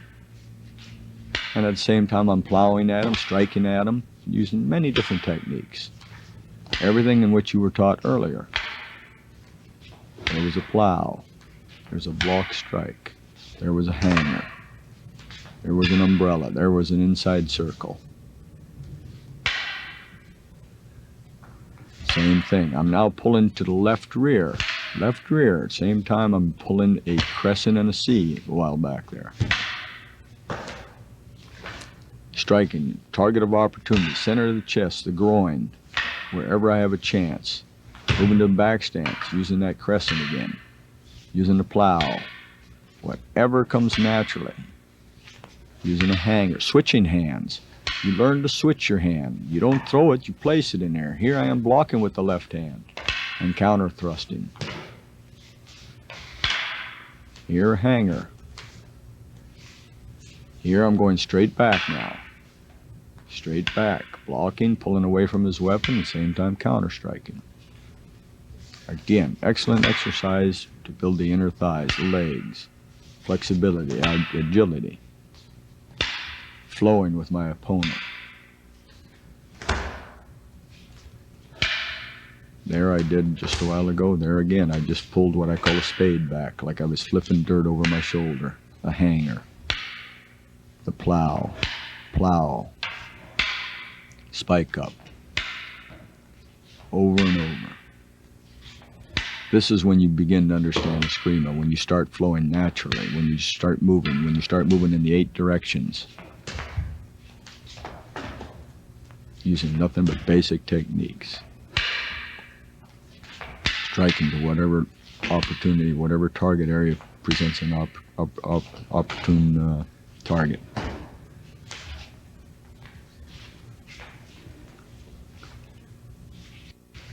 Now, looking at it from this direction, you can really see. Don't be afraid to lunge. Don't be afraid to move.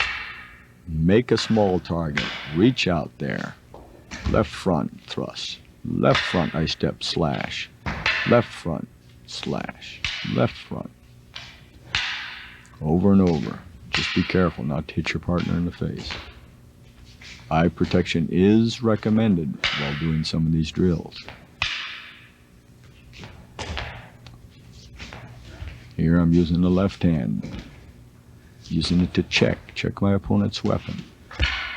Now I'm moving left back and parrying.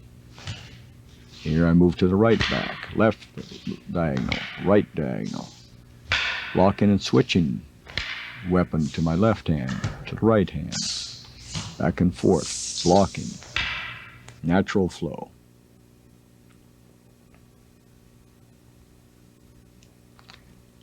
Now, the left hand can be used to block your opponent's hand weapon. I catch and try and catch his hand so he can't strike me. If he does, I pull to the side. I make a small target. My own hand becomes a small target. Watch. I catch his hand, I catch on the other side. So now if he tries to strike at me, it's hard for him to hit my hand or my body. In other words, I'm now in what we call the position of advantage. I use his left hand to defend against him. In other words, he has to cut his own hand or come across his own body to strike at me. Watch how I switch. Practice this exercise slowly and over. I can use my weapon to catch him, to throw him. In Escrima, we can use our feet, as you can just see. You can combine this with other martial arts. The stick can go between the legs, as you can just see here again, to throw your opponent. Again, left hand to left hand, catch, bring him over, and move around. Bring your weapon hand in between his groin, drop him, and then strike. Here I meet my opponent, I catch his weapon, I bring my weapon over, I get a wrist lock, I take his weapon away from him, I now can strike him with his own weapon. We now go into double sticks. We'll be covering this tape later in tape number 2, how to use 2 sticks. But watch the fluidity. When I disarm my opponent, I now have 2 weapons, his own weapon and my own weapon. Try this disarm technique, but be very careful so you don't catch your opponent or break his wrist. Sometimes the wrist will lock, especially if he's agile. This takes tremendous training and timing. Notice body English. You'll have to play this back several times to get that flow. Now, when he comes the other side, I bring my weapon around, I entwine his weapon, I release it and take it, and now I use 2 against him. The same thing, I meet toward his weapon, catch underneath, get a wrist lock. Notice the stances I move in. I go into the kneeling stance here. Kneeling stance, squat stance, crouch stance, many different techniques. Squat, diagonal squat. Same technique, it's over and over, perfecting, using both weapons.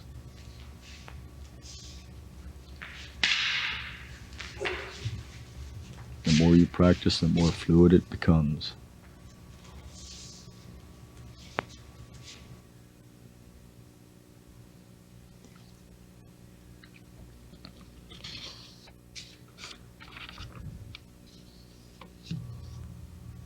Now, here's a free drill. In other words, all I'm doing now is I'm doing what feels natural.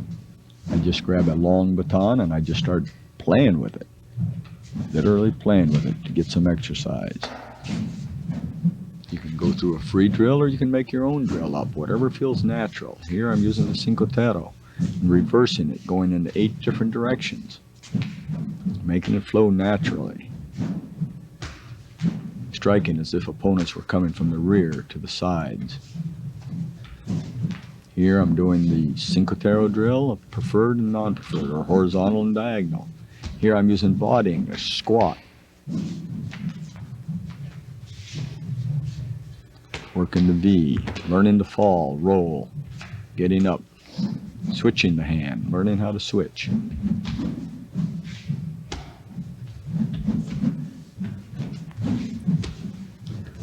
When you have that flow, you just keep it moving.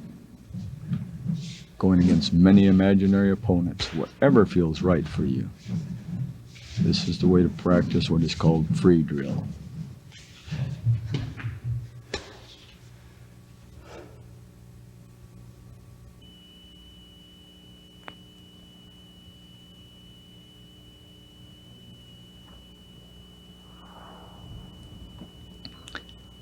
Now watch, when I switch hands, I actually place it in my hand. I don't throw it, I place it. And before I release the other hand, I actually am holding it. Every time I catch the weapon, I try and bring my hand as low as possible. Since this is a long baton, I cannot catch it directly to the end. But I try and move it, trying to use maximum weapon.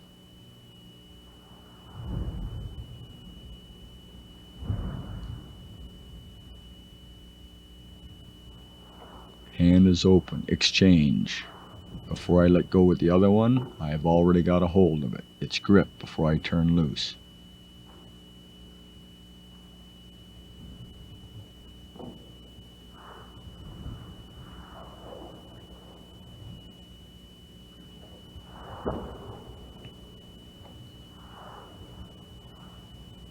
Let that weapon reach out there. Go after your opponent, that imaginary opponent. Notice I bring it back to the left guard. It's coming back to these basic positions. A high left guard, the right hip, overhead position, to the left hip, left high guard, right hip position, right high guard, left hip, right high guard, left high guard, right low guard, right hip position, left high guard, back and forth, those basic positions.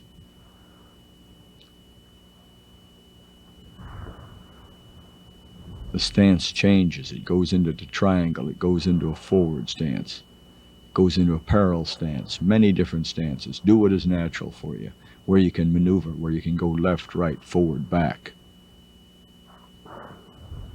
The left hand moves to the heart. It moves to deceive. It's like a squirrel's tail. It keeps you all balanced.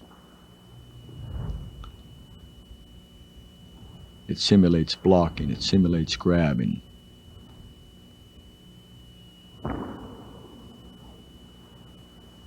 A high overhead guard.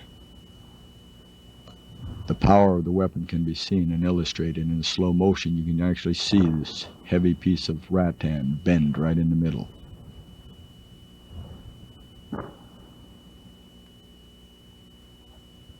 This is velocity. This is where the power comes from.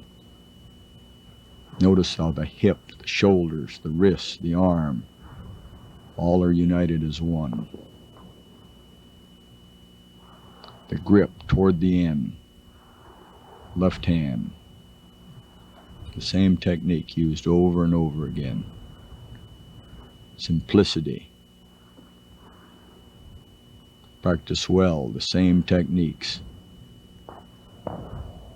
Practice the 3 B's, basics, basics, basics, by using the 3 R's, repetition, repetition, repetition, repetition, over, over, over.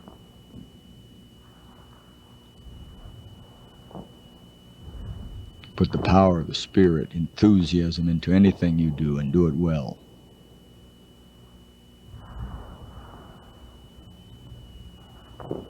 If you can't complete a drill like this, you just have to work at it until your endurance, your stamina builds up. Your arm has to build up. Everything has to build up. You'll be sore. If you're not in shape, you'll be sore. This is natural. You have to work those body muscles. Learn to fall at full speed. Try it slow on a mat. There are times when your opponent might throw you. You've got to be able to get up and defend yourself.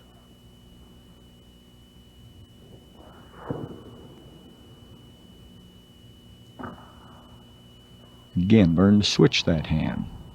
In case you're wounded in one hand, you're still going to have to continue. Be proficient with the left as you are with the right. That's the one beautiful thing about Escrima. We switch over and over again. Left side is just as strong as our right side.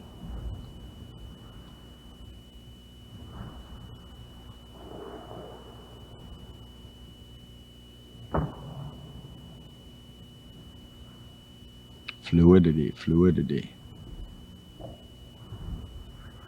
Using body momentum, body English. Again, watch where that hand comes from. It'll be in those basic positions. high right, low left, low right, high left, center forward position.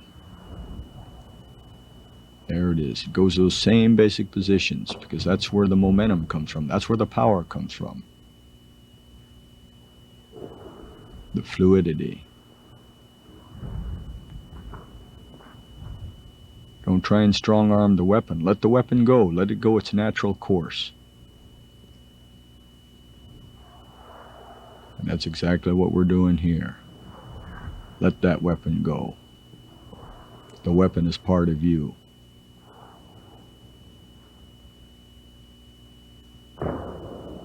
You just bring it into play. Let the weapon take care of itself.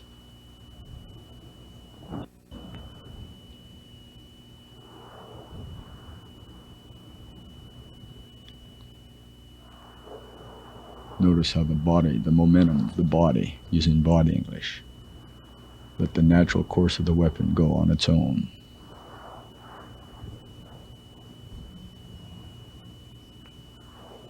Sometimes using both hands. That's called a reinforced strike. 2 hands, forcing it forward.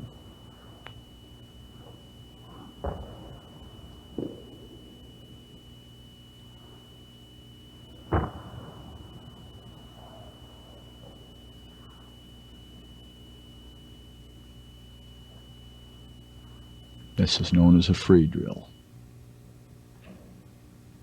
Now, there's times you're going to have to hit a target to see how you can do. Here I have a rubber dummy. You can do the same thing with a heavy dummy of any type. With your heavy bags. Practice on it over and over. Grip that thing. Strike. See how you can do. See if you lose the weapon.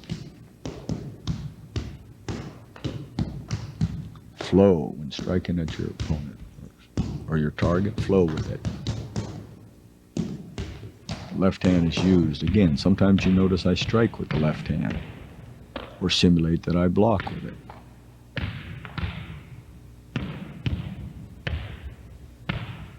Go to all different parts of the target. Be proficient from head to foot.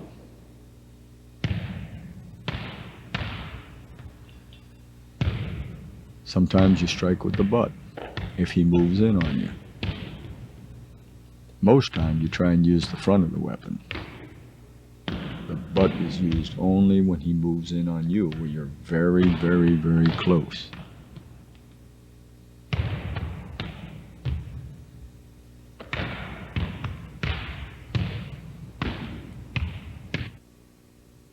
Sparring.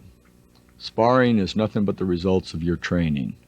To be very proficient in Escrima or Arnis, you must be able to do the basics.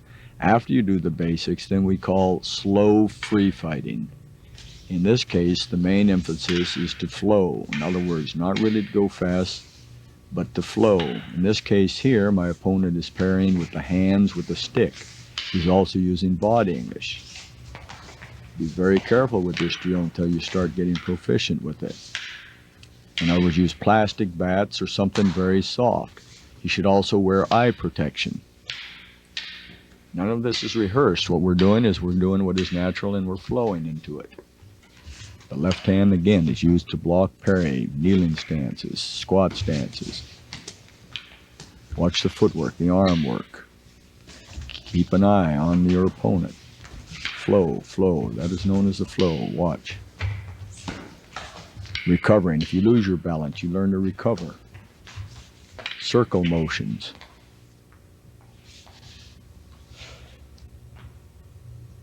This is one stage of Escrima. A second method is a little faster, or a lot faster. We now use plastic bats, and we now make our attack. Here, we're not afraid to strike at our opponent. Our hands are protected. We can now actually thrust, punch, or anything else. Now, for those of you who are not proficient, I would say head blows would be out unless we're protected. So in this case, we're going after the body. Now, in Escrima and Arnis, one of our main target areas is the weapon hand. If I can disarm him, or if I can hit the weapon that holds the hand, 90% of the battle is over. So you're going to watch. In many cases, we are going to strike at each other's hand. Where other systems learn to strike at the body, the hand is the most important target in Escrima or Arnis. Again, you notice that the lead, the weapon hand, is normally to the front, so I can get maximum reach. The left hand is out in front where we can protect, or toward the heart, so I can parry. Better that you hit my hand than you hit my head or my body.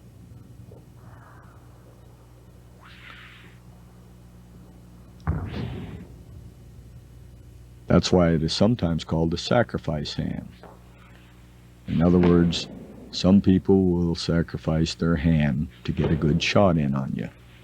It's the same thing like a game of chess. In other words, I'll take your rook and you take my pawn.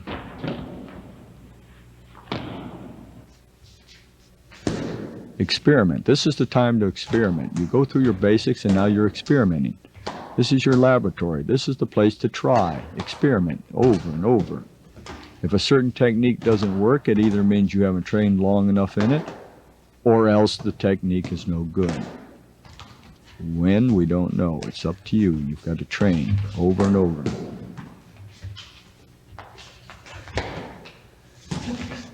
I myself began in 1946 in the Filipino Martial Arts of Escrima. So some people become more proficient depending on time. This is now full contact Escrima. Kendo armor is used, or karate armor or other types of armor can be used. Striking areas can be different depending on whether it's a blade or a stick. The throat area is definitely an attack for either stick or blade. Here we have the do, or else what we call the whole chest area. Again, a blade would cut through it. Target areas are the elbow, the bicep, the forearm. Any area in this would disarm the weapon hand, which is exactly what we're trying to do. So that point, call it just as much as I would to the stomach area, since I have his weapon. The leg, if I can disable one of the legs, it's harder for my opponent to maneuver. Top of the skull, if I can come down with a good thing, good strike, whether it's a stick, I might break the neck, should it be for real. If it was with a blade, then I might cut him in two. The temple is always a good shot, whether you're using a stick or a blade. With a blade, the throat is preferred.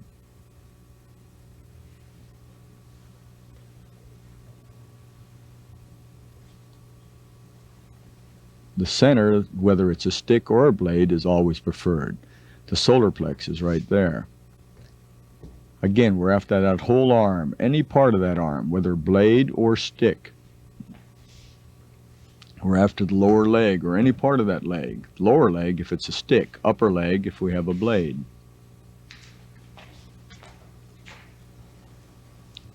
Now we salute our opponent, then we go to it. Left hand is our sacrifice hand, parry hand, or checking or deception hand. You can fake, you can go high, you can go low. Anytime you strike, you must have force. Notice where I put the hand. Here I have it in the different positions. High upper right, low left, different positions. Right now I have it toward the higher right or forward. They're changing back and forth here. Go to the target of opportunity. Go high, low.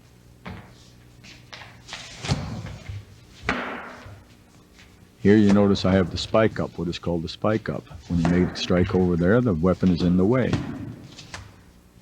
You experiment from these different positions. Here, overhead. High right, went to the leg. Thrust, thrust.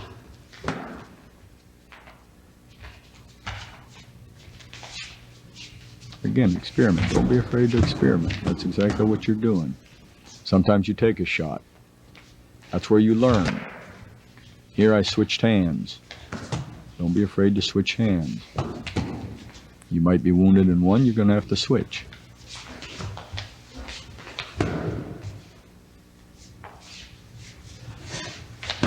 Feint. In other words, play like you're going to strike and then switch. Here I've got it in a high right position, and it worked. Left high position. Experiment. Left high position, guard. Striking down. Thrust.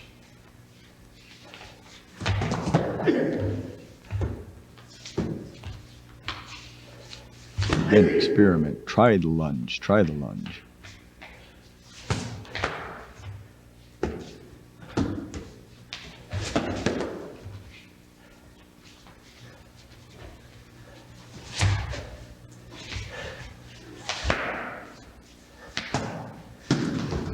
Now, naturally, before you have the contest, you have to say what weapon you have, either a blade or a stick.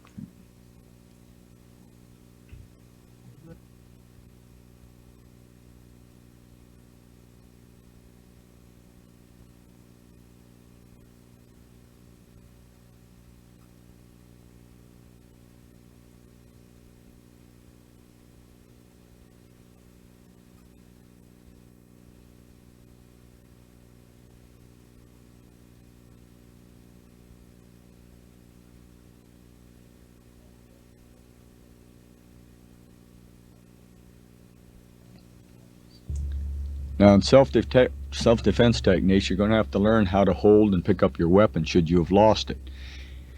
In this case here, I'm trying to catch the weapon at the end of the stick. If I try and do this, it's very easy for my opponent to kick it out of the way, because I have a small area that I'm trying to catch. So what I should try and do is try and grab it in the center. Since I'm trying to grab it in the center, it's a lot easier to pick up the weapon. In other words, I've got a 50% chance of catching either end of the stick.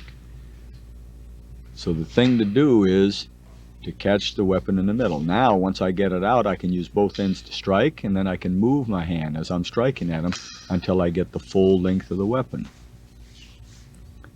Notice each time when I reach there, I always keep my eye on my opponent. Now, in Escrima, as in any other martial arts, you're going to have to learn how to fall. The reason for this is your opponent might catch you and throw you, or you might have lost your balance. So in this case here, I move my chin in toward my chest. I bring my hand down and I just roll. I try and get into a little ball. Again, we'll try this. Chin down, right hand down, roll over. And then I step back. Each time I step back, I'm leaving my weapon hand forward. And just go naturally. The more you practice, the easier it becomes. Then start picking up your speed. It's best to try this on the outside. Again, you want to recover your weapon, so try also to pick up your weapon. Try it on the grass, on the lawn, on carpeting. This is one of the reasons. If somebody should catch you and throw you, you've got to be able to defend yourself. You've got to be able to roll, come up, defend yourself. You notice the way I did that? I came up with a left fender. Again, he catches, he throws, you roll over, you're protecting. More speed, please. Try this several different times. Again, find a soft area, grassy area, or do it on a mat or carpeting. Then you can start picking up the momentum. Try to recover. Even on a slippery floor, you've got to be able to recover. There are times you might be on the deck and somebody attacks you. You're going to have to do the same thing. This is why we teach the kneeling position. Notice as soon as I move to a kneeling position. That way I can jump up. I can protect myself very easy in a kneeling position. Notice I go to a squat, to a crouch, and many other different positions here.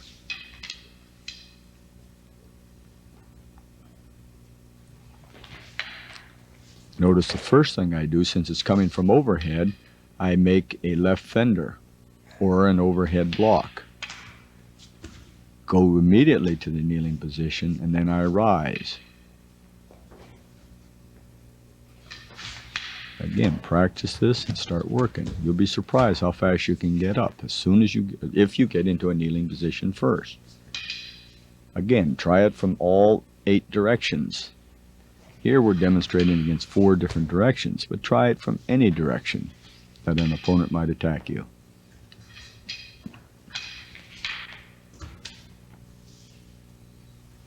Many of these techniques look like they're advanced techniques. They are not advanced techniques, they are basic techniques. They just look very advanced. We repeat the same drills, same techniques over and over. Now I was in a kneeling position with both knees down. I want to raise one of them so I can maneuver, and that's the first thing. You notice I bring one knee forward.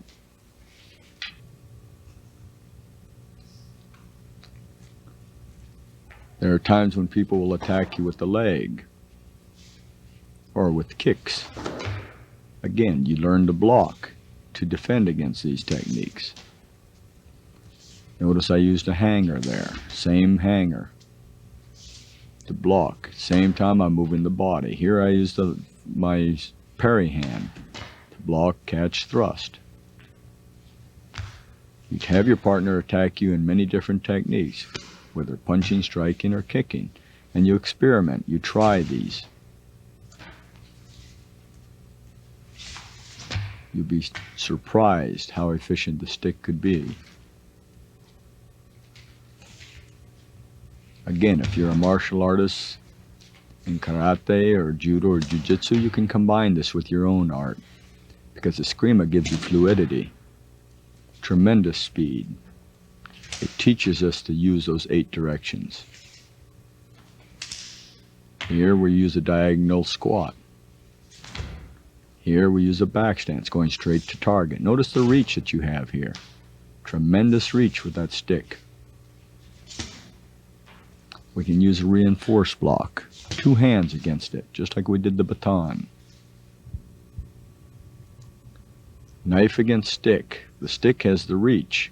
So the first thing we want to do is we want to go toward the weapon hand. Notice the flow in this case here. We strike, we flow. In other words, I hit his hand, and with the same strike, I strike toward him. There's evasion. Multiple strikes. Hit the hand that holds the weapon, and then go for other target areas. Use the flow. Natural positions. Block with that left hand and strike with the right. Same thing. Notice how it works. No wasted motion. Efficiency of motion.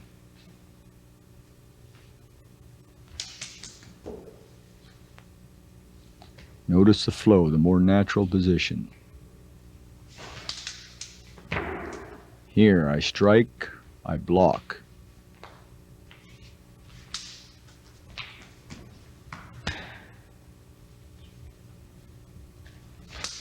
Try these techniques over and over and over again. Umbrella, umbrella, umbrella. Going to the groin, over the head. No matter how he strikes at you, whatever direction, learn to block from all these different directions. Use the left hand. Combine kicks, punches, slaps. Especially when you have a stick against a short knife, use the reach of that stick.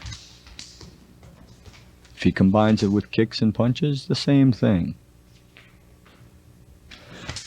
If he switches hands, it's the same. Whatever he attacks you with, it makes no difference what hand he's got the weapon in. You use it the same. He makes a move, and then you should be able to move. Now, forms.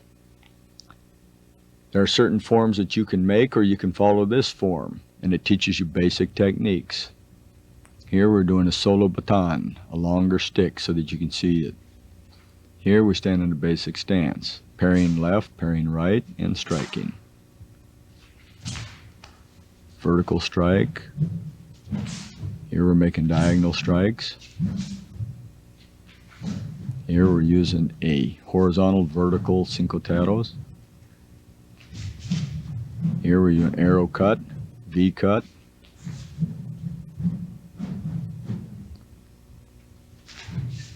Here we interchange left hand, a reinforced strike.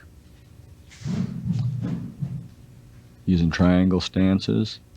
Now moving into a squat, umbrella, squat, using a circle. Using a V strike, V. Now moving in 8 directions. Squat, squat right, slash, left diagonal, right diagonal, left rear, right rear, interchange hands, reinforce block. V, kneel, kneeling, kneeling to standing, kneeling to standing. Going back. Visualizing an opponent attacking you from several different directions. Now we'll go through this form very slow. The salute, always a salute. Any salute you want, as long as you show respect and go to a defensive position. Now I simulate parrying left and then striking at my opponent. Right, striking at my opponent. Left, counter striking. Same thing to the right. Your vertical cut, then a thrust. Here I make a diagonal return. Diagonal return. Notice my hand goes to those same basic positions. Left, high right, left high, and so forth. Left hand blocking. Here horizontal, vertical, vertical, thrust. This is cinco terros. Horizontal, horizontal, vertical, back, thrust. Striking to the groin, arrow cut.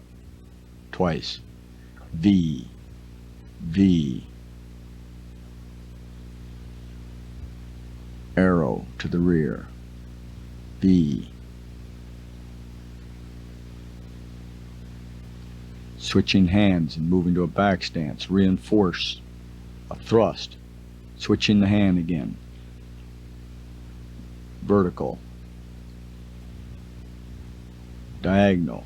Cinco terros. Now moving toward the left squat using an umbrella, going back using leather, which is called a circle, V strike,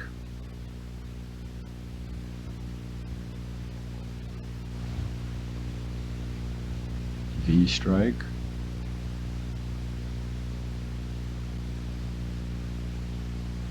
squatting to the left, squatting to the right, making slashes, a left diagonal, thrust, right diagonal, slash, slash, left rear, slash, slash, thrust, right diagonal, switching the hand, thrusting with the left hand, reinforced.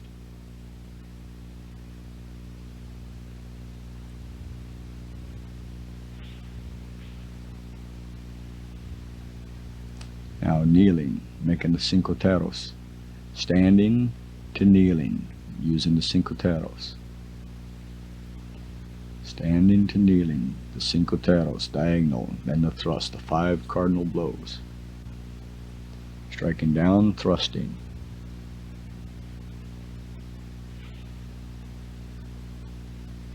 Then ending with a salute. Now we'll go to the basic interpretation of what we're doing here. Parry, strike. Parry to the right, strike. Parry to the left, strike. Parry to the right and strike. Vertical slash. Slash, thrust. Any combination. Somebody attacks to the rear, we come up to a left fender, high. And now this is the cinco terros. The 5 cardinal strikes. Same thing, can go over and over, as many times as you want. There's the thrust to the center.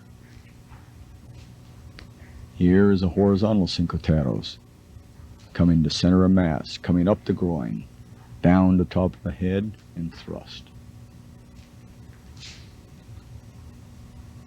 Here, same basic techniques, over. Watch where the hand goes, to left high position, right thrusting position. Goes to these same basic positions. Using for blocking, stepping, striking, thrusting. Visualizing the move back. Same time I switch the hand, use a reinforced block and a reinforced thrust. When I switch hands, the weapon completely goes in my hand. I don't throw it there. Here we're learning the squat, moving off to the side, striking, slashing. The left front, Again, slashing, thrusting. The right front. Here we use the left fender, slash.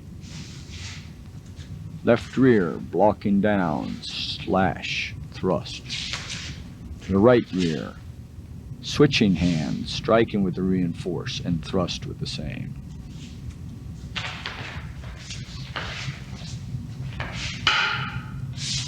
Here we're using a right fender, now using the umbrella. Left fender, now we're using that circle strike, which is an umbrella on the left.